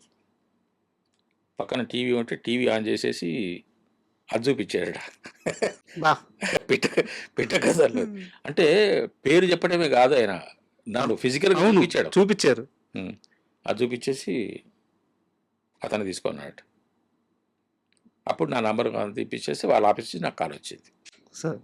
వాళ్ళ ఆఫీస్ నుంచి నాకు కాల్ వస్తే ఆఫీస్కి వెళ్ళాను. ఆఫీస్కి వెళ్ళిన తర్వాత వాళ్ళు ఆడిషన్ తీసుకున్నారు. ఆడిషన్ తీసుకున్న తర్వాత మళ్ళీ ఒక 1 వీక్లో చెప్తామన్నారు. మళ్ళీ ఒక 5 డేస్లో మళ్ళీ కాల్ వచ్చింది. ఉమ్, మళ్ళీ ఆఫీస్కి రమ్మన్నారు. మళ్ళీ వెళ్ళాను. ఆ తర్వాత ఇంకా కొంచెం ఎక్స్పాన్షన్ అయింది.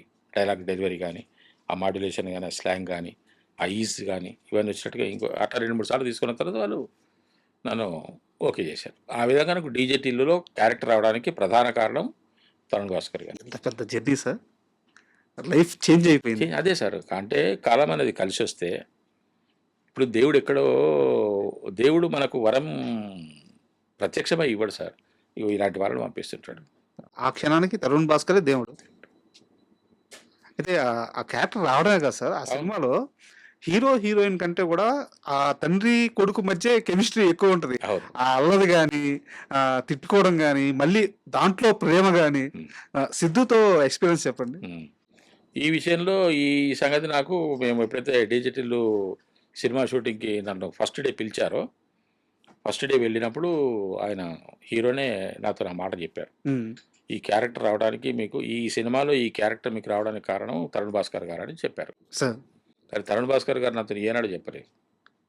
బా. ఏనాడు చెప్పలేదు. ఆ తర్వాత నేను 4-5 సార్లు 10 సార్లు కలుసుకున్నాము. నేను తరుణే అంట, ఆయన గారు అని కూడా అన్నాను. ఉమ్, నేను ఆయన అంత ఓన్ చేసుకున్నాను. ఉమ్, అసలు ఏ సందర్భంగా చెప్పినావు, నువ్వు ఎందుకు చెప్పినావు, నాకు గుర్తులేదు అంటాడు. నేను చెప్పిన మామూలుగా ఎవరైనా అయితే ఏం చేస్తారు, నేను నీ క్యారెక్టర్ ఇప్పించాను, ఆ రోజు నేనే చెప్పాను, ఇలాంటి ఒక డిస్కషన్ ఉంటుంది. నేను చెప్పినా, ఎవరు చెప్పారు అంటాడు ఆయన. ఆ విధంగా నేను ఒకటి అనుకుంటున్నాను సార్ నా మనసులో. ఇప్పుడు ఈ సందర్భంగా చెప్పుదామని కూడా నేను అనుకున్నాను ఈరోజు వచ్చినప్పుడు సినిమాల్లో నన్ను కన్నది తరుణ్ భాస్కర్ గారు. బా! ఇంత బలమైన మాట వాడారు. Yes sir. నన్ను పెంచింది మా తమ్ముడు ఎల్లండి వేణు. సార్. నన్ను పోషించింది అనిల్ రావుపూడి గారు. ఈ ముగ్గురికి ప్రస్తుతానికి నేను జీవితాంతం రుణపడి ఉంటాను. పర్ఫెక్ట్‌గా చెప్పారు సార్. ఎందుకంటే ఆయన ద్వారా నాకు విషయం వచ్చింది. ఇదే సినిమా ఇదే పిట్టకథలు చూసి ఎల్దండి వేణు హ్మ్. బలగం సినిమా నేను ఎప్పటికైనా తీస్తే ఈ నారాయణ క్యారెక్టర్ను ఇతనికే ఇవ్వాలని ఫిక్స్ అయిపోయాడు. హ్మ్. ఆ క్యారెక్టర్ నాకే ఇచ్చిండు. దానికి కూడా తమ్ముడు కొన్ని ఇబ్బందులు పడవలసి వచ్చింది. హ్మ్. ఆ క్యారెక్టర్ నాకు ఒకానొక దశలో నన్ను తీసేశారు. అవునా? ఆ, బలగం నుంచి. నా పేరు తీసేశారు. అంటే బిఫోర్ గోయింగ్ టు షూట్ అదే. ఆ! తీసేస్తే తమ్ముడే లేదు సార్ నాకు ఆయన కావాలి ఉండాలి ఫైట్ చేశారు. అని ఆ విధంగా నాకు వచ్చింది. సూపర్. ఇంకా తర్వాత మరి అనిల్ రావుపూడి గారికి ఏ దైవము ఏ సందేశం ఇచ్చిందో తెలియదు. ఆయన నుంచి ఆయన అసలు ఇంకా గ్రాఫ్ వేరే లెవెల్‌కి తీసుకెళ్ళిపోయారు. ఏమాత్రము ఆ, అనుమానం లేకుండా నన్ను పిలిచారు సార్. సార్ 2 అయితే సినిమాలు నాకు గొప్ప సినిమాలు ఇచ్చారు. అనిల్ రావిపూడి గారి గురించి కూడా మాట్లాడదాం సార్. సార్. దీనికంటే ముందు నా దగ్గర ఒక ఇంట్రెస్టింగ్ క్వెషన్ ఉంది.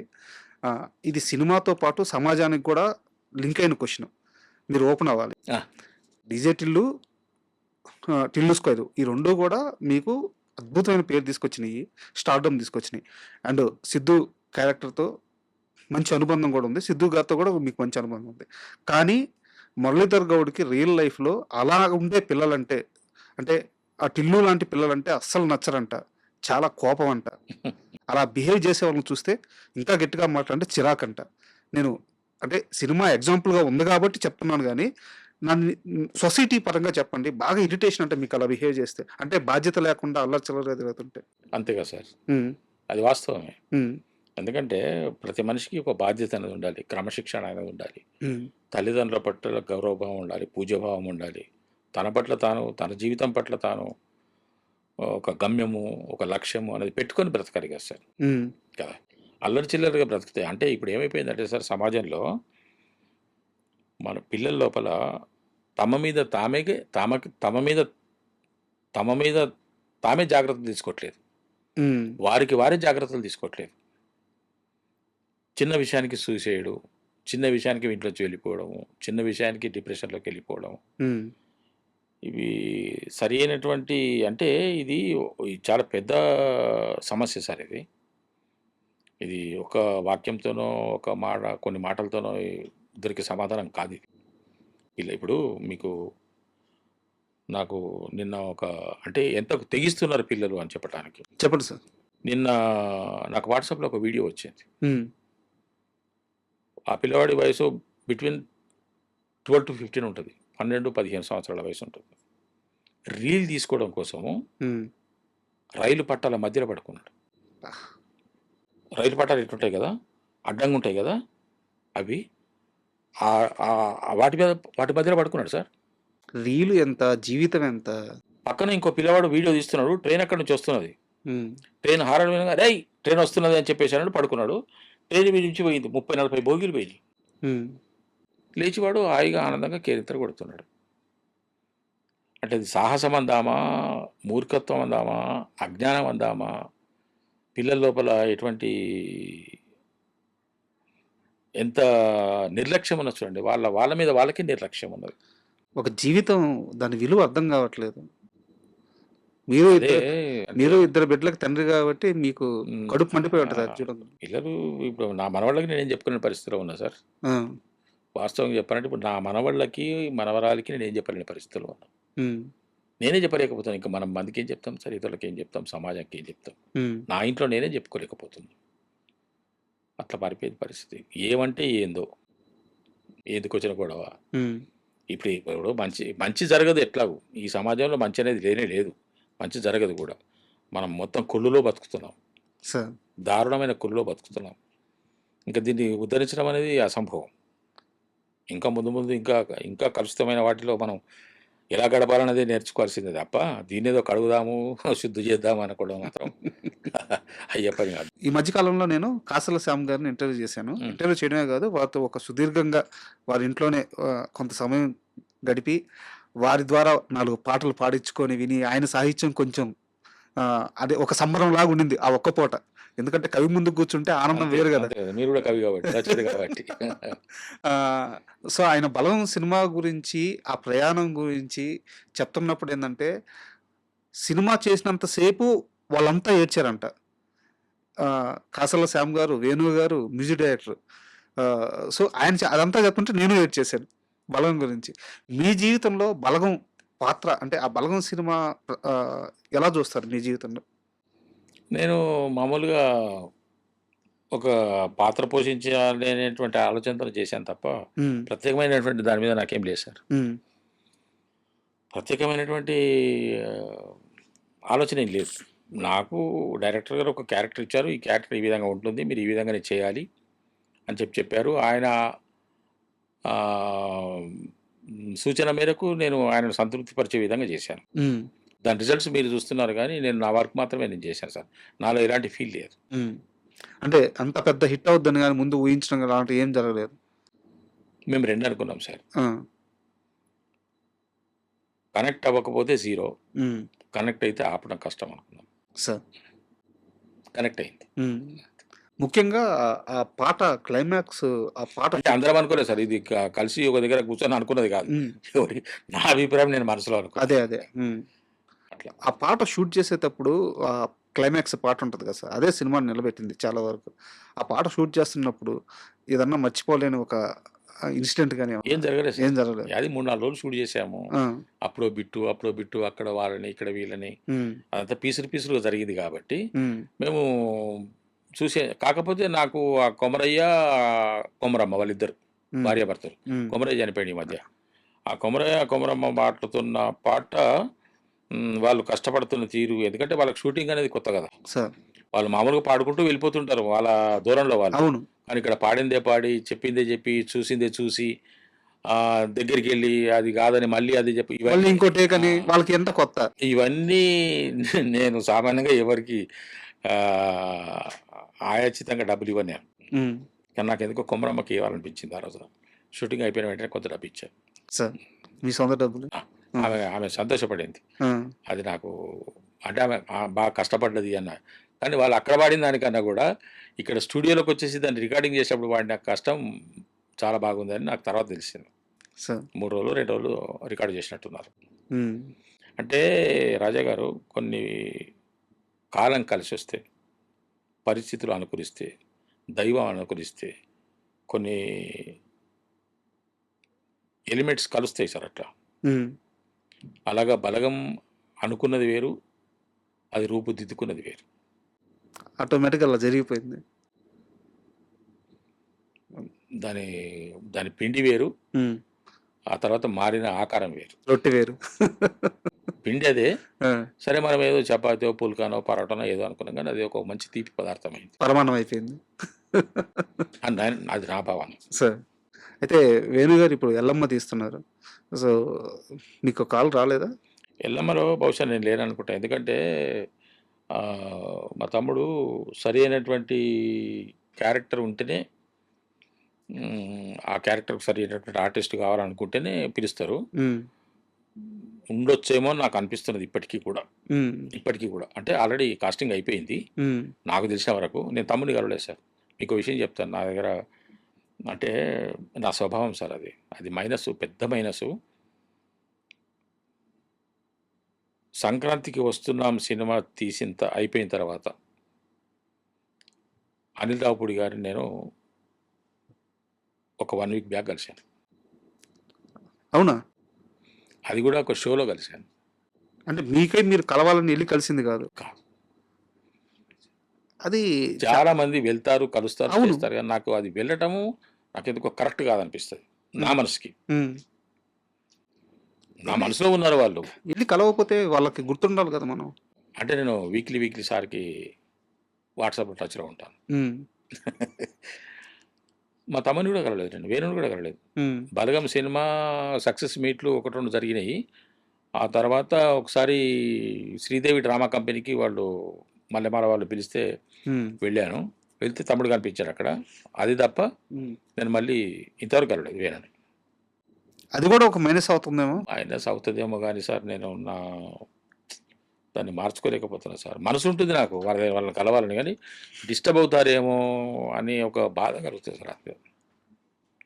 అంతే తప్ప వేరే ఉద్దేశ్యం కాదు. హ్మ్. ఎందుకంటే చెప్పాను గదా! నేను జీవితంలో గుర్తుంచుకోదగ్గ వ్యక్తులు వీళ్ళు. అటువంటి వాళ్ళని నేనెట్లా మర్చిపోతాను గానీ, కలవకూడదని కాదు, వెళ్లి కలవటం ఏమో ఎందుకులే మళ్ళా వాళ్ళేమనుకుంటారో అని అనిపిస్తది. అంతే తప్ప వేరే కాదు సార్. అయితే మీ మొత్తం కెరీర్ చూసుకుంటే హ్మ్. 'భగవంత్ కేసరి' అంటే మీరిందాక ఇంటర్వ్యూ స్టార్టింగ్ ముందు మనిద్దరం మాట్లాడుకుంటా కూడా అనుకున్నాం. ఒక పెద్ద స్టార్ ఉన్నప్పుడు దాంట్లో క్యారెక్టర్ చేస్తే వచ్చే రీచ్ వేరని చెప్పేసి. 'భగవంత్ కేసరి' మీ లైఫ్‌లో జరిగిన పెద్ద మ్యాజిక్ అనుకోవచ్చు. సో, అనిల్ రావిపూర్ గారి దృష్టిలో ఎలా పడ్డారు మీరు? తెలియదు సార్ నాకు. అదే చెప్పినా కదా! అన్ దేవుడు అనిల్ రావిపూడి గారికి ఏ సందేశం ఇచ్చారో, మరి ఏమని కబురు చేశారో తెలీదు గానీ, మరి వారి ఆఫీస్ నుంచి నాకు కాలొచ్చింది. మీరు అడగలేదా లేదు ఎప్పుడు? సార్. ఆ! లేదు సార్. ఆ! లేదు. లేదు. మా తమ్ముడి కొడుకు పెళ్లి వాళ్ళు చెప్పిన డేట్‌లో ఆ! నేను మా ఊర్లో ఉన్నాను. హ్మ్. మా ఊర్లోనే మా చెల్లెలు, నేను, నా మిసెస్ ఇట్లా కూర్చొని మాట్లాడుకుంటున్నాం ఇంట్లో. నాకు కాలొచ్చింది. మేనేజర్ గారు ఫోన్ చేశారు. ఫోన్ చేసి, "మురళీధర్ గారు మీకు ఇట్లా షూటింగ్ ఉంటుందండి పలానా తారీఖుల్లో" అన్నారు. షూటింగ్ ఉంటదని ఏదైనా సినిమా షూటింగ్ ఏమో కావచ్చని అనుకున్నాను. హ్మ్. ఖాళీగా ఉన్నారంటే, "ఉన్నాను సార్" అన్నాను. "ఇది బాలకృష్ణ గారి సినిమా" అన్నాడు. అనిల్ రావిపూడి గారు డైరెక్టర్ గారు. "అరె! సో, ముందు ఏం చెప్పలేదు. చెప్పలేదు." ఆ! "సరే సార్" అన్నాను. ఆ డేట్‌కొచ్చేసాను. నేను క్యారవాన్‌లోకెళ్ళేంత వరకు నాకు నా గెటప్ ఇలా ఉంటుందని గానీ, నేను ఒక పార్టీకి ప్రెసిడెంట్ అని గానీ, జాతీయ స్థాయి వ్యక్తినని గానీ, నాకేం తెలీదు సార్ అసలు క్యారెక్టర్ తెలీదు. పిలిచారు, వచ్చాను, వెళ్ళాను, మేకప్ అయ్యాను, కాస్ట్యూమ్ వేసుకొని కిందికి దిగుతుంటే డైరెక్టర్ గారు హ్మ్. ఎదురొచ్చారు. "నమస్కారం సార్" అన్నాను. హ్మ్. తీసుకెళ్లారు, క్యారెక్టర్ చెప్పారు. ఆ రోజు జరిగింది. హ్మ్. ఇంకా సార్‌కు ఆ రోజున నేను కనెక్ట్ అయ్యాను. ఆ కనెక్టు నా గుండెలో బాగా సార్. కూర్చుండిపోయారు సార్. ఆ! సార్‌కి గూడా నేను సార్‌కు నేను చాలా గౌరవం ఇస్తాను సార్. నేను మీకు ఇంకో విషయం చెప్పాలి. ఇప్పుడు సినిమా అయిపోయిన తర్వాత కనుక్కోవడం గాదు. నేను సంక్రాంతికి వస్తున్నాం సినిమా 19 రోజులు ప ప 20 రోజుల్లో చేశాను సార్. నేను డెఫినిట్‌గా మైక్ ముందర చెప్తాను, కెమెరా ముందర చెప్తాను. నేను ఆయన ముందర ఎప్పుడు నిలబడను. హ్మ్. ఆయన నాకెంత చనువిచ్చినా, ఎంత మర్యాద ఇచ్చినా, ఆయన మనసులో నేను ఏ స్థానంలో ఉన్నా, ఆయన ఇక్కడ ఉన్నాడంటే నేను ఆయన వెనకనే ఒక అడుగన్నా వెనక ఉంటా గానీ ఆయన ముందర నిలబడను నేను. ఎందుకు సార్ అలా? నేను ఆయనకిస్తున్న స్థానం అది. హ్మ్. అంత గౌరవం నాకు ఆయన పట్ల ఏర్పడ్డది. అలాగే. ఆ 'భగవంత్ కేసరి' సినిమాలోనే మామూలుగా ఇప్పుడు ఎవరన్నా ఒక ఆర్టిస్ట్‌ని ఇంకో విషయం, తీసుకున్నప్పుడు ఆ! ఆ సినిమా చేస్తున్నంత సేపు గూడా, ఆ సీన్ చెప్తున్నప్పుడు సీన్ కోసం వినటమే తప్ప, ఆ తర్వాత మళ్ళీ ఇంకా మాట్లాడింది లేదు. హ్మ్. పోగానే ముందు ఆయన్ని కలిసి గుడ్ మార్నింగ్ సార్, నమస్కారం సార్ అని చెప్పటము, హ్మ్. చెప్పి ఒక 5, 10 సెకండ్లు ఉండడము, పక్కకు రావడం అంతే. ప్రకారం రావడం. అంతే. హ్మ్. ఆ సినిమాలో 'భగవంత్ కేసరిలోనే' హ్మ్. మీకు మామూలుగా ఒక క్యారెక్టర్ ఆర్టిస్ట్‌కి ఎవరికన్నా ఒక చిన్న రోల్ ఉంటది. బట్ దాంట్లో మాత్రం మీకు బాలకృష్ణ గారితో కాంబినేషన్ సీన్స్ ఉంటాయి. విలను ఆయన నేషనల్ అవార్డ్ విన్నర్ నేషనల్ అనుకుంటాను. Award winner sir. ఆ! సో, ఆయనతో కాంబినేషన్ సీన్‌లుంటాయి. అవును. సో, ఆ సినిమా ఎక్స్‌పీరియన్స్ చెప్పండి 'భగవంత్ కేసరి'. మీరు మర్చిపోలేనిది ఏదైనా బాలకృష్ణ గారితో గాని, సెట్‌లో జరిగింది గాని ఏదైనా ఒక చిన్న ఎక్స్‌పీరియన్స్? ఇంతే సార్. ఆ సినిమా రావడమే ఒక గొప్ప అనుభవం. హ్మ్. గొప్ప అనుభూతి, గొప్ప ఆనందం. ప్రత్యేకమైనటువంటి మెమోరీస్ ఏం లేవు గానీ, ఆ సినిమా మొత్తం నాకు జ్ఞాపకం ఉండాల్సిన విషయమే. అయితే నాకొక చిన్న మెమరీ ఉంది. హ్మ్. ఆ సినిమా ఆడియో ఫంక్షన్‌లోనో, సక్సెస్ మీట్‌లో నాకు గుర్తులేదు గానీ, బాలకృష్ణ గారు మిమ్మల్ని పిలిచి, లేసి వచ్చి సక్సెస్ మీట్ సక్సెస్ మీట్. ఆ! సో, 'మురళీధర్ గౌడ్' అని చెప్పి అంటే మీ పేరు పిలిచి పిలిచి మరి అవును. అవును. ఆయన గుర్తుపెట్టుకొని గుర్తుపెట్టుకున్నాను. ఆహ్, గుర్తుపెట్టుకోవటమే గాకుండా మరి సారు ఆహ్, జనరల్‌గా చెప్పరు స్టేజ్ మీద. సార్ జనరల్‌గా ఎంత అంటే నా అభిప్రాయం. నేనే అనకూడదు ఆ మాట గానీ, హ్మ్. హ్మ్. ఎవరు చెప్పరు ఆ మాట. అంత మనసు విప్పి చెప్పరు. ఆయన అన్న మాటేంటో అది రికార్డ్ ఉందో లేదో తెలీదు ఎక్కడైనా గానీ, 'మురళీధర్ గౌడ్' అని పిలిచి తెలుగు సినిమా రంగానికి ఒక వరం అన్నారాయన. హ్మ్. అంత పెద్ద మాట వాడారాయన. సార్ అంటే ఆయనకు ఫీడ్‌బ్యాక్ ఏముందో తెలీదు. లేకుంటే నన్ను అబ్జర్వ్ చేస్తే చూసుంటారు సార్ ఆయన. నన్ను అబ్జర్వ్ చేస్తే హ్మ్. ఆయనకి ఏమనిపించేదో తెలీదు గానీ, అంత గొప్ప మాట వాడారు. నన్ను బహుశా ఆ స్థాయిలో నిలబెడతారేమో అని కూడా నాకు మనసులో ఉన్నది. హ్మ్. ఏదో ఒక గొప్ప ఆయన ఆయన సినిమాలో ఆయనకు ఒక ఉజ్జి క్యారెక్టర్ ఏమైనా ఇప్పిస్తారేమో హ్మ్. అని నాకు అనిపిస్తున్నది మనసులో. ఆయన మీరన్నట్టు ఎక్కువ ఓపెన్ అవ్వరు. ఎవరి గురించి అలా చెప్పరు. చెప్పండి. ఆయన మనసుకు నచ్చితే మాత్రం చిన్న ఆర్టిస్టా, పెద్ద ఆర్టిస్టా చూడరు. ఆయనకి ఆ కాలిక్యులేషన్స్ ఉండవు. మనసులో ఏమనిపిస్తే అది చెప్పేసేయడమే. పైగా సెట్‌లో ఆయన చాలా వరకు క్యారీ వ్యాన్‌కెళ్ళి కూర్చోవడం అట్టేం ఉండదంట కదా! ఆర్టిస్ట్‌లని అబ్జర్వ్ చేస్తూ ఉంటారు. ఆ! ఒక టేబుల్ వేసుకుంటారు, పక్కన కూర్చుంటారు. ఆ! ఒక 3 4 రకాల పత్రికలుంటాయి. ఆ! ఒక 3 4 కుర్చీలుంటాయి. ఆ! శుభ్రంగా అక్కడ కూర్చుంటారు. హ్మ్. ఎక్కువ శాతము ఒక 60-70% కొంచెం ఏకాంతంగానే ఉంటారు. హ్మ్. కానీ అవసరం అనుకుంటే మాత్రం పిలుచుకొని మీటింగ్ పెడతారు. హ్మ్. ఆ నలుగురు ఐదుగురితోని మీటింగ్ పెడతారు. సార్ సరదాగా ఉంటారు. అయితే ఒక చిన్న బయట ఉండే ఒక చిన్న టాపిక్ గురించి అడుగుతాను. మీరు కలిసి పనిచేశారు కాబట్టి మీకున్నంతలో క్లారిటీ ఇవ్వండి. బాలకృష్ణ గారికి కోపం ఎక్కువ. ఆయన జోలికి ఎవరన్నా ఎళ్తే ఆయన కసురుకుంటారు. లేదా ఫ్యాన్స్‌ని కొడతారు. ఇలాంటి ఒక ప్రొపగండా ఆయన మీద రుద్దేశారు. మీరు దగ్గర నుంచి చూసిన మనిషి కాబట్టి బాలకృష్ణ గారి స్వభావం ఎలా ఉంటది? వ్యక్తిత్వం, ఆయన తీరు ఎలా ఉంటది? అంటే ఇప్పుడు వీళ్ళు కూడా ఏం చేస్తారు సార్ అంటే ఈ అభిమానులు ఇప్పుడు తోసుకోవడాలు, హ్మ్. అనవసరమైన చొరవ తీసుకోవడాలు, ఏదో బిజీగా ఉంటుంటారు. బిజీగా ఉన్న సందర్భంగా ఒక ఫోటో ఇవ్వమనటము, షేక్ హ్యాండ్ ఇవ్వమనటము, చేతిలో చేయి వేయమనటం అంటే ఎవరికైనా కొంచెం చిరాకేస్తది. సార్. నిన్న మొన్న వచ్చిన మాకే ఎవరో వచ్చేసి అనుగాని టైంలో ఒక ఫోటో సీన్ పేపర్ ఇక్కడ సీన్‌లు వివరిస్తుంటే అవుట్‌డోర్‌లోకెళ్తే హ్మ్. కో డైరెక్టరో, అసిస్టెంట్ డైరెక్టరో లేకుంటే డైరెక్టర్ గారో వచ్చేసి లేకుంటే కెమెరామెన్ గారో వచ్చేసి మేమేదో సీన్ గురించి మాట్లాడుకుంటే పక్కకొచ్చేసి వాళ్ళ భుజం మీద చేసి చెయ్యి తట్టి ఒక ఫోటో వాడు హ్మ్. అప్పటికే పెట్టి ఉంటాడు. ఇటు చూడు అంటాడు. కోపం రాదా? హ్మ్. అంతే. అంతకుమించి ఇంకోటేమో నాకు తెలిసి ఆయన కోపం అనేది ఎవరికైనా కోపం ఎందుకొస్తది సార్? చేయకూడని పని చేస్తేనే కోపం వస్తది. హ్మ్. కొంతమందికి స్థాయి తక్కువ ఉండొచ్చు. కొంతమందికి స్థాయి ఎక్కువ ఉండొచ్చు. ఏది? కోపస్థాయి. కోపస్తాయి. హ్మ్. చిరాకేస్తే ఎవరికైనా కోపమే వస్తది కదా సార్. ఇప్పుడు నేను కూడా చిరాకు పడనా? ఈ రోజున మీ డ్రైవర్ మీద చిరాకు పడ్డా నేను. ఆ! నీకు చెప్పిన టైం ఏమిటి? నువ్వు వచ్చిన టైం ఏమిటి? అంత మాత్రాన బయటకు పోయిన కోపం ఎక్కువ అనంటే ఎట్లా? సార్. అంతే తప్ప ఏం లేదు సార్. మంచి మనిషి అండి ఆయన. హ్మ్. మనసున్న మనిషి. అయితే అనిల్ రావిపూడి గారి విషయం గురించే మాట్లాడుకుందాం సార్. చెప్పండి సార్. 'భగవంత్ కేసరి' అయిపోయిన తర్వాత మళ్ళీ వెంటనే సంక్రాంతికొస్తున్నాం. సంక్రాంతికొస్తున్నాం ఎంత పెద్ద హిట్టో అండ్ అందులో మీ ట్రాక్ గూడా మొత్తం మీ క్యారెక్టర్ గాని, ఆ ట్రాక్ గాని ఇక్కడ మొత్తం. ఇంకో విషయం చెప్పాలి. ఆ! అది కూడా క్యారెక్టర్ నాది కాదు. అవునా? హ్మ్. ఆ! అది కూడా డైరెక్టర్ గారి పుణ్యమే ఆ! నాకొచ్చింది. సో, మురళీధరన్ ఉండాలి అని ఆయనే పట్టుబట్టారు. హ్మ్. ఆయనే పట్టుబట్టారు. ఇంక ఆయన తలుచుకుంటే ఎక్కడికి పోద్ది క్యారెక్టర్. అది. ఆ! కాదు అంటే మార్చొచ్చు. మనిషిని మార్చొచ్చు. హ్మ్. మనిషిని మార్చొచ్చు. కానీ సార్ మార్చలేదు. హ్మ్. నాకు ఆయన ఉండాలి. నేను ఆయనతోని చేయించుకుంటాను హ్మ్. అని భరోసా ఇచ్చారు. అందుకే నేనున్నాను. లేకుంటే నేను గాలికి ఎగిరిపోయేవాడిని. సారు సారు యొక్క నిర్ణయం మేరకే నేనున్నాను ఆ సో సినిమాలో. హ్మ్. ఆ! అది ఆయన చలవే. ఆ సినిమా 'బలగం' సినిమాలో ఎల్దండి వేణుగారి చలవ ఆ హ్మ్. క్యారెక్టర్ చేయటం. 'సంక్రాంతికొస్తున్నాంలో' అనిల్ రావిపూడి గారి చలవే హ్మ్. ఆ క్యారెక్టర్ అవ్వటం. ఆ సినిమా షూటింగ్ గూడా చాలా సరదాగా తక్కువ రోజుల్లో సరదాగా అయిపోయిందంట. హ్యాపీగా ఉంటుంది సార్ అనిల్ రావిపూడి గారితోని. ఆ! అసలు షూటింగ్ చేసినట్టే ఉండదు.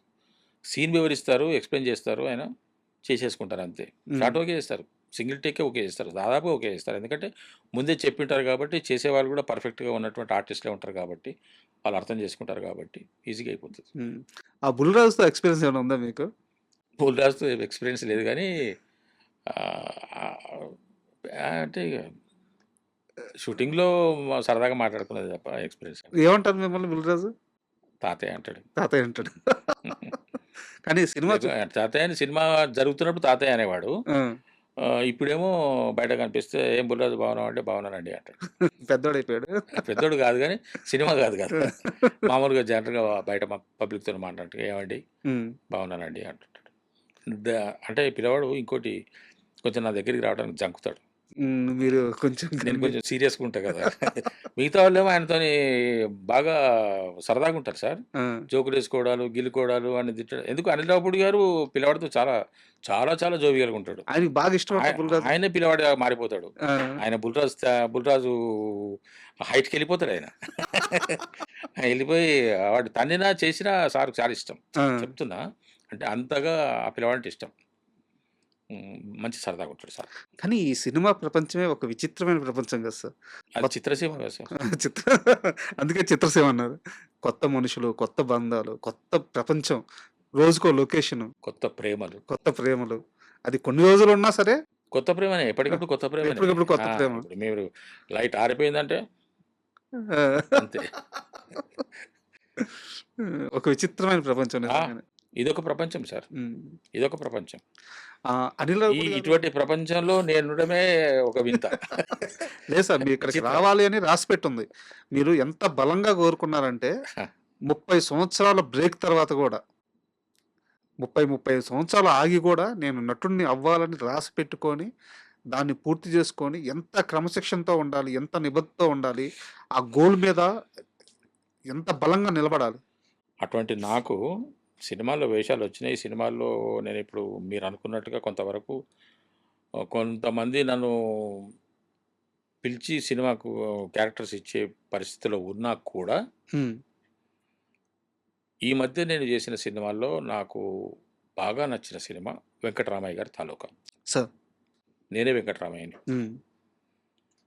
నాకు అటువంటి పాత్రలు చేయాలని కోరిక సార్. సార్. అంటే సినిమాని మొయ్యాలి నేను. హ్మ్. ఒక పాత్ర అది ఏ పాత్ర అయినా సరే. ఈ దీంట్లో 'వెంకటరామయ్య గారి తాలూకాలో' ఒక తండ్రి పాత్ర. హ్మ్. ఒక తండ్రి యొక్క వేదన, ఒక మధ్యతరగతి రైతు యొక్క జీవితం గురించి మనం 'వెంకటరామయ్య గారి తాలూకాలో' చూస్తాం. అది గాకుండా ఇంకా విలన్ క్యారెక్టర్స్ గానీ, ఇంకేమైనా ఒక రకమైనటువంటి వెరైటీ క్యారెక్టర్ ఇప్పుడు 'కమల్ హాసన్' గారు చేస్తారు. అవును. భిన్నమైనటువంటి. అటువంటి భిన్నమైన క్యారెక్టర్స్ చేయాలి. ఏ క్యారెక్టర్ చేసినా కూడా అద్భుతంగా ఉంది. భలే ఉందండి క్యారెక్టర్ హ్మ్. అనిపించుకోవాలని నా కోరిక. టిల్లు క్యూబు ఉండబోతుందా?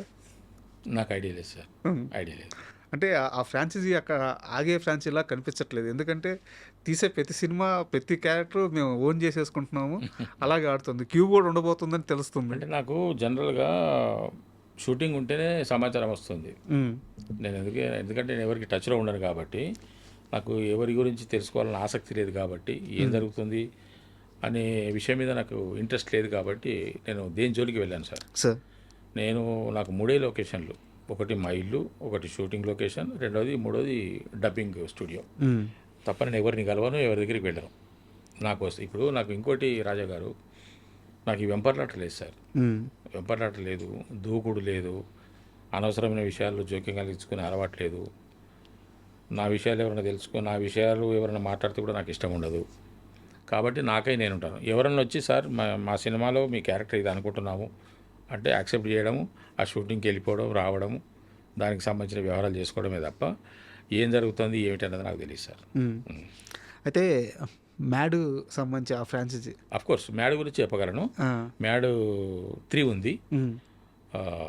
మ్యాడ్ 3 నెక్స్ట్ అంటే 27 కావచ్చు, లేదా డిసెంబర్లో స్టార్ట్ కావచ్చు. సో సేమ్ హీరోలు సేమ్ మొత్తం అదే. మ్యాడ్ 3లో నేనున్నాను. అయ్యో ఎందుకంటే నాకు సమాచారం ఉన్నది కాబట్టి. డైరెక్టర్ గారే ఈ మధ్య నేను కార్తీ గారు హీరోగా చేస్తున్న ఒక సినిమా సితారా ఎంటర్టైన్మెంట్స్ది చేస్తున్నాను. దాంట్లో హీరో కార్తీ గారు. దాంట్లో నేను ఒక వేషం వేశాను. అదొక చిన్న క్యారెక్టరే కానీ డైరెక్టర్ గారు హీరో గారు కూడా అడిగారట, ఆయన మురళీధర్ గారిని పెడదాం దీంట్లో. ఆయన మ్యాట్ 2 చూశారట. ఓకే. మ్యాట్ 2 చూసి ఆయన పెడదాం దీంట్లో అని చెప్పేసి ఒక క్యారెక్టర్ కోసం వెతికితే పెద్ద క్యారెక్టర్ ఏం దొరకకపోతే పర్లేదు నేను అన్నగా చెప్పుకుంటా అని చెప్పేసి 4 days క్యారెక్టర్ మాత్రమే ఇచ్చారు. చెప్పారు నాకు డైరెక్టర్ గారు, అన్న దీంట్లో వేరే పెద్ద క్యారెక్టర్ లేవు, ఓన్లీ 4 days, నాకు నువ్వు ఏది ఇచ్చినా సరే అన్నాను. అప్పుడు చెప్పారు ఆయన. అంతకుముందు కూడా మ్యాట్ 2 అప్పుడు చెప్పారు, అన్న మ్యాట్ 3 ఉంటుంది, అది మీకోసమే రాస్తున్నాను అన్నారు. Mat 3 is there. సో ఇప్పుడు సితారాలో చేస్తుంది సేమ్ డైరెక్టరా? Same director. సో వారే చెప్పారు మీకు మ్యాడ్ 3 కన్ఫర్మ్ అని చెప్పేసి. అయితే నాకు ఒక చిన్న ఇన్ఫర్మేషన్ తెలిసింది మ్యాడ్కి సంబంధించిన ఇదే. మీ యాక్టింగ్ చూసిన తర్వాత జూనియర్ ఎన్టీఆర్ గారు చాలా స్పెషల్గా మిమ్మల్ని. అవును సార్, అది కూడా నాకు నిజంగానే కొంతమంది మనుషులు మాట్లాడితే, మనసు విప్పి మాట్లాడితే అది ఒక మంచి భగవద్ అనుగ్రహం అనిపిస్తుంది నాకు. ఎన్టీఆర్ గారు కూడా అదే మాట అన్నారు. ఒక్కసారి అది చెప్పండి సార్, ఏం జరిగింది అసలు? నేను లేను సీన్లో. మీ గురించి చెప్పడం అంట. అంటే ఆయన స్పీచ్, ఆయన స్పందన తెలియజేస్తూ సీన్ గురించి వాళ్ళ బావమరిది గురించి, హీరో గురించి, ఇంకా మిగతా హీరోల గురించి మాట్లాడుతూ ముఖ్యంగా ఈ సినిమాలో చెప్పాల్సింది ఏంటంటే అది ఫాదర్ క్యారెక్టర్ వేసిన ఆయనకు పేరు గుర్తు రాలేదు. ఫాదర్ క్యారెక్టర్ వేసిన మురళీధర్ గౌడ్ గారు. మురళీధర్ గౌడ్ గారు మీరు ఇచ్చిన కంట్రిబ్యూషన్ చాలా గొప్పదండి. ఈ సినిమాకి మీరు చాలా చెప్పారు. అది నాకు చాలామంది ఫోన్లు చేసి చెప్పేంత వరకు నాకు తెలియదు. ఆ తర్వాత చూశాను. ఆయనకు నా ధన్యవాదాలు. ఎప్పుడైనా కలిసారా? అదే మీతో వచ్చిన సమస్య అదే కదా. చూడలేదు సార్. ఇప్పుడు అంత పెద్ద హీరో అంత మంచిగా పొగిడినప్పుడు ఎవరైనా ఏ నటుడైనా వెళ్ళి కలుస్తాడు. అదే నాకు ఉన్నటువంటి వీక్. అంటే కలిస్తే ఏమనుకుంటారో భయం సార్ నాకు. ఎందుకు అనుకుంటారు సార్? అట్లా అనిపిస్తుంది నాకు. నేను మన ఎవరితో ఇంటర్వ్యూ ఒక 2 years బ్యాక్ నాగేంద్ర కుమార్ గారితో పసుమర్తేనా నాగేంద్ర కుమార్ గారితో చేస్తున్నప్పుడు ఇది మురళీధర్ గారు, అది మీకు డెఫినెట్గా నేను చెప్తున్నాను, అది మీకు మైనస్. మీరు ఖాళీగా ఉన్నప్పుడు ప్రతి ఆఫీస్కి వెళ్ళండి, అందరినీ కలవండి, జస్ట్ వెళ్ళి హలో చెప్పినండి, మీకు ఉన్న తప్పేమిటి, మీరు వెళ్ళి రావాలండి, అది లేకుంటే మీకు నష్టం అండి అన్నాడు ఆయన పాపం ప్రేమతో. కానీ నేను కదలలేకపోతున్నా. అంటే నిజంగానే అంటే నాగేంద్ర కుమార్ ఎందుకు మన శ్రీకాంత్ గారు అన్నారు. శ్రీకాంత్ గారు మన ప్రసాద్ ల్యాబ్స్లో అన్నారు. ఆయన కూడా గొప్ప మాట అన్నారు. చాలా గొప్ప నటుడు అండి, మంచి నటుడు, మంచి టైమింగ్ ఉన్నటువంటి నటుడు. మీరు ఏదైనా ప్రమోషన్ ఉంటుంటే నాకన్నా కూడా ఇంకా ఆయనతో ఎక్కువ తీసుకోండి, సినిమాలో సీన్స్ కూడా నాకన్నా ఇంకా ఆయనకే ఎక్కువ పెట్టండి నేను అన్నాను అని ఎవరైనా అంటారా సార్? అంతే కదా. అలాగా ఇప్పుడు నాకు వచ్చిన ప్రశంసలు మన బాలకృష్ణ గారు, తారక్ గారు, శ్రీకాంత్ గారు, ఇంకా చాలామంది మనసులో నేనున్నాను. మొన్న 13వ తారీఖు నాడు చిట్టిబాబు గారు, రాజ్బాబు గారు తమ్ముడు చిట్టిబాబు గారు ఒక సినిమాలో చేశాం. నినాగా మొన్న ప్యాకప్ అయిపోయింది, అందరు వెళ్ళిపోతున్నారు. సార్ అక్కడ కూర్చున్నారు, కార్ వస్తున్నది, అక్కడ కూర్చున్నారు. నేను వెళ్ళి సార్ వెళ్తున్నానని చెప్దామని వెళ్ళాను. వెళ్తే ఆయన పాపం ఆశీర్వదించారు, చాలా గొప్పగా ఆశీర్వదించారు సార్. అది మనసులోంచి వచ్చిన మాట, నేను కోరుకున్నది కూడా కాదు. కానీ ఆయన అంటే మా సీన్లో నేను చేసిన పర్ఫార్మెన్స్కి ఆ సీన్లో ఆయన ఉన్నారు. తనకెళ్ళ భరణి గారు, ఆయన, నేను ఉన్నటువంటి సీన్ అది. ఆ సీన్లో నా పర్ఫార్మెన్స్ చూసిన తర్వాత ఆయన అనుకున్నారేమో, కనిపించాను కాబట్టి అప్పుడు చెప్పారు. ఆయన ఆశీర్వదించారు సార్.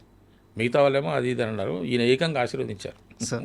ఇదే కదా మీరు కోరుకున్న గౌరవం కానీ జీవితం కానీ, ఇదే కదా. నిజంగా భగవంతుడు నాకు ఎంత అనుగ్రహించాడు, నాకు ఎంత గొప్ప వరం ఇచ్చాడు అని అనిపిస్తుంది సార్.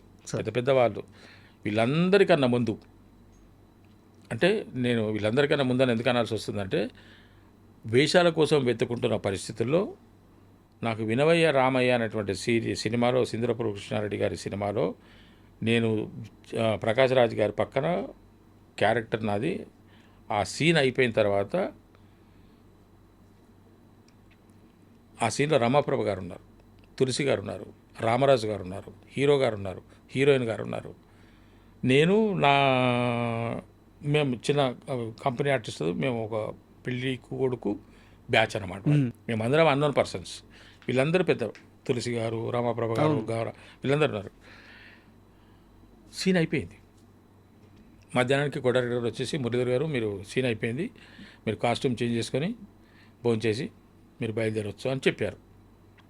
అప్పుడు నేను కాస్ట్యూమ్ చేంజ్ చేసి, అంతకుముందు దోవతి, ఈ లాల్చి పైన కండువ, పెళ్లికి చూపులకు వెళ్తాం కదా, అది వేసుకొని ఉన్న నేను, సరే సార్ చెప్పారు కదా అని చెప్పేసి డ్రెస్ చేంజ్ చేసేసుకొని ప్యాంట్ షర్ట్ వేసేసుకొని భోజనం చేసేసి, ఇంకా మా లగేజ్ నా బ్యాగ్ ఉంటుంది కదా, బ్యాగ్ తీసుకొని పోదామని అది శంషాబాద్ దగ్గర తీశారు సార్. లోకల్ అయితే నేను ఆ స్కూటర్ మీద వెళ్ళేవాడిని. ఆ రోజు వాళ్ళే పికప్ చేసుకున్నారు. నా లగేజ్ తెచ్చుకుందామని చెప్పేసి నేను లోపలికి వెళ్తున్నాను. అదొక వరండా, అందరూ భోజనాలు చేశారు, రెస్ట్ తీసుకుంటున్నారు. నేను నా లగేజ్ కోసం అటు వెళ్తున్నాను. అక్కడి నుంచి రమాప్రభ గారు వస్తున్నారు. నాకు సినీ రంగంలో దొరికిన మొట్టమొదటి అద్భుతమైన గొప్ప ఆశీర్వాదం రమాప్రభ గారిది. ఇంత గొప్ప నటి నుంచి ఏం చెప్పారు సార్? ఆవిడ ఇట్లా వస్తున్నారు, నేను అలా వెళ్తున్నాను. పెద్ద ఆవిడని మనం ఇట్లా పలకరిస్తాను, ఆవిడెవరు మనమెవరు అని నేను పక్కన ఇట్లా ఒదిగి పక్క నుంచే పోతున్నాను. మేడం వస్తాను, ఇట్లా వచ్చేసి, బాబు నువ్వు ఇందాక పెళ్ళికొడుకు? అవును మేడం అన్న. ఎంత గొప్ప నటుడు నువ్వు, ఎంత బాగా చేసావు, ప్రకాష్ రాజ్ అంటే వాడిని వదిలిపెట్టి అంటే పాప ఆమె చదువుతాను అదే వాడిని వదిలిపెట్టి వాడు నీ పర్ఫార్మెన్స్ ఏంటి నువ్వు గొప్ప నటుడు అవుతావు నువ్వు నీకు అవకాశాలు రావాలి నీలో మంచి ఆర్టిస్ట్ ఉన్నాడు అని అన్నది ఆమె. ఆమె ఒక్క రోజుతో కనిపెట్టేసింది చూడండి. ఒకటే సీన్ సార్ ఆ, చెప్పి ఇట్లా మాట్లాడుకుంటున్నాము. ఆమె అసిస్టెంట్ వచ్చాడు వెనకల్నే, అరే ఇట్లా అన్నది. ఇందాక నేను తులసితో ఏం చెప్పాను చెప్పు ఒకసారి అన్నది. ఉమ్, అది అనుకోకుండానే తులసితో నేను మాట్లాడుతూ ఈయన గురించి నేనేం చెప్పాను ఒకసారి చెప్పు అంటే ఆయన అంటున్నాడు, అరే ఆ పెళ్లి కొడుకు తను చాలా బాగా చేశాడే, చాలా గొప్ప ఆర్టిస్ట్ అయినా అని చెప్పింది సారా అని అతను అంటున్నాడు. అలాగా నాకు మొట్టమొదటి ఆశీర్వాదం దొరికింది, ఒక మంచి మెప్పు దొరికింది రామాప్రభు గారి నుంచి. అంత గొప్ప నటి నుంచి దొరకడమే అదృష్టం. వేరే సినిమాలు చేసిన ఆవిడ 60-70 సంవత్సరాల సీనియారిటీ ఎంత ఉన్నటువంటి ప్రయాణం ఆమెది సినిమాతో, నిజంగా great. మనస్ఫూర్తిగా మాట్లాడారు సార్, ఉమ్, మనస్ఫూర్తిగా. నన్ను ఎవరు ఆశీర్వదించినా, నన్ను ఇష్టపడే వాళ్ళు, నన్ను నా యొక్క ప్రవర్తన నచ్చిన వాళ్ళు మనస్ఫూర్తిగా ఆశీర్వదిస్తారు సార్. సార్ కల్మషం లేకుండా తెలుస్తుంది కదా సార్ మనకు, వాళ్ళ కళ్ళ కానీ వాళ్ళ హావభావాలు కానీ మనకు తెలిసిపోతుంది. అంతే కదా, పర్ఫెక్ట్గా ఆశీర్వదిస్తున్నారు. సూపర్. అదే మనిషికి కావాల్సింది. అయితే ఒక చిన్న డౌట్ సార్, ఇప్పుడు తెలంగాణ నేపథ్యం, ఇప్పుడు అంటే ఇప్పుడన్నా ఈ మందు విందు ఇట్లాంటి ఒక ఆనందంగా గడిపే అలవాటు ఈ సమాజంలో, అంటే ఆ ప్రేమ వచ్చినా అలాగే ఉంటుంది, సంతోషం వచ్చినా అలాగే ఉంటుంది. సో మీ సంతోషం ఎలా ఉంటుంది? నాకు సంతోషం వచ్చినా దుఃఖం వచ్చినా నేను నాలో నేనే ఉంటాను, కానీ ఈ పార్టీలు చేసుకోవడాలు తాగడాలు తినడాలు నాకు అలవాట్లేదు సార్. అసలు తాగరా? ముందే అలవాట్లేదు. No. కళ్ళు కళ్ళు తాగుతాను. కళ్ళు తాగుతారు. కళ్ళు అంటే సరదాగా, అంటే దాన్ని ఒక మందు రూపకంగా తాగుతాను, టానిక్ లాగా తాగుతాను. కళ్ళు కానీ నీర కానీ. నేను అవుట్డోర్ షూటింగ్స్కి వెళ్ళినప్పుడు మన వాళ్ళు సరదాగా పార్టీలు చేసుకుంటారు కదా, నేను మా మేనేజర్కి కానీ లేకుంటే నాకు అక్కడ నేను లోకల్కి వెళ్తే మా కులస్తులు కూడా కనిపిస్తుంటారు. కనిపించి అన్నా నేను ఫలానా అని చెప్పేసి అంటే, బాబు మరి మన కళ్ళు కానీ ఎవరండి వీరైతే నీర లేకుంటే ఒక మంచి ఫ్రెష్ కళ్ళు తెప్పించానంటే వాళ్ళు తెప్పిస్తారు. నేను నా రూమ్లో వాళ్ళతో పాటు కూర్చొని ఈ తాగేస్తాను. నల్లిపోకలు పెద్దగా లేస్తాయి. లేదు సినిమాలో కానీ బయట లేదు, నాకు పెద్ద ఇంట్రెస్ట్ సార్. తక్కువ. సార్ ఓవరాల్గా ఫైనల్ క్వశ్చన్ సార్, ఈ మొత్తం ప్రయాణంలో సినిమా ఇండస్ట్రీలోకి రావాలనుకున్నారు, వచ్చారు, స్టార్ అవ్వాలనుకున్నారు, అయ్యారు. స్టార్ అని కాదు కానీ సార్, గొప్ప నటుడు అవ్వాలనుకున్నారు. నేను గొప్ప అని కూడా నేను ఇప్పుడు చెప్పాను, ఒక నటుడు అని అయితే అనిపించుకుంటున్నాను. నాకు మంచి మంచి పాత్రలు అయ్యో, మీరు రావాలి. ఆ స్థాయి దాటి వేరే స్థాయికి ఎప్పుడో వెళ్ళిపోయారు. ఇప్పుడు ఒక స్టార్డమ్ మీకు వద్దన్నా సరే వచ్చే మీ చుట్టూ ఒక స్టార్డమ్ వచ్చేసింది. సార్ సో మంచి సినిమాలు పడుతున్నాయి. లైఫ్ పట్ల ఇప్పుడు మీకున్న ఆ ఫీలింగ్ ఏంటి? మీ లైఫ్ పట్ల నాకు ఇంకా మంచి మంచి పాత్రలు చేయాలని సార్. ఆ కసి ఉంది ఇంకా. అసలు కసి తగ్గలేదు సార్ నాకు. కసి నన్ను కొంతవరకు ఆ కక్ష, ఆ మంచి పాత్రల కక్ష ఏదైనా ఉంది అని అంటే ఆ మంచి పాత్రల కక్షలోకి వెంకటరామయ్య గారి తాలూకా ద్వారా అడిగేస్తున్నా సార్. ఇంకా నా ప్రయాణం ఇంకా ముందుకు సాగాలని. సో ఇది మురళీధర్ గౌడ్ 2.0 అనుకోవచ్చు. మంచి పాత్రలు రావాలి. మంచి పాత్రలకి పాత్రలు వేయడం, సినిమాలో యాక్టింగ్ చేయడం వేరు సార్, కానీ నిలిచిపోయే పాత్రలు, కదిలించే పాత్రలు, ఒక ఉద్వేగభరితమైనటువంటి పాత్రలు, పౌరుషానికి పాత్రలు, ఛాలెంజింగ్ పాత్రలు రావాలని నా కోరిక. బట్ ఇదే సమయంలో కమర్షియల్గా కూడా ఆలోచించాలి కదా. సో ఇప్పుడు మీకు కమర్షియల్ సినిమాల్లో ఉంటాయి కదా సార్. కమర్షియల్ సినిమాలు కాదు నేను అడుగుతుంది, పేమెంట్స్ గురించి అడుగుతుంది. సార్ పేమెంట్స్ విషయంలో మనస్ఫూర్తిగా హ్యాపీగా ఉన్నారా? అంటే రావాల్సినంత రావట్లేదు, ఇవ్వాల్సినంత ఇవ్వట్లేదు. ఇంకా వాళ్ళు అడగాల్సినంత కూడా అడగట్లేదు అంటగా. ఇంకా ఏం చేస్తాం సార్, ఇప్పుడు నా దగ్గరికి వస్తున్న వాళ్ళు ఆ బడ్జెట్లు లేరు. వాళ్ళు ఏదో పాపం ఒక సినిమా తీయాలనే తపన, నాకున్న తపననే వాళ్ళకున్నది. నాకు ఒక మంచి పాత్ర పోషించాలనే తపన నాకెలాగ ఉందో, ఒక సినిమా తీయాలనే తపన ఒక దర్శకుడికో, ఒక రైటర్కో, ఒక ప్రొడ్యూసర్ గారికో ఎవరికో ఉంటున్నది. ఇక దాన్ని బట్టి వాళ్ళు, సార్ మీరు మిమ్మల్ని నమ్ముకున్నాం సార్, మీరే రాసుకున్నాం సార్, మీరు చేయాలి సార్ అంటే, కాదమ్మా మరి మీరు మరీ ఇంత అంటే ఎట్లా అని చెప్పేసి అంటుంటే ఇక చూడండి సార్ అంటారు. అదే నాకు తెలిసింది ఏంటంటే, ఒక్క రోజుకి ఇంచుమించు ₹1,00,000 దాకా తీసుకున్న మురళీధర్ గౌడ్ మళ్ళీ సైమల్టేనియస్గా అదే సమయంలో వేరే సినిమాలకి వాళ్ళకి దగ్గర బడ్జెట్ లేవను, చిన్న సినిమాలను దాంట్లో చాలా తక్కువ పర్సంటేజ్, అంటే ఆల్మోస్ట్ హాఫ్ కూడా తగ్గించేసుకొని సినిమాలు చేసిన రోజులు కూడా ఉన్నాయని చెప్పి తెలిసింది. అంటే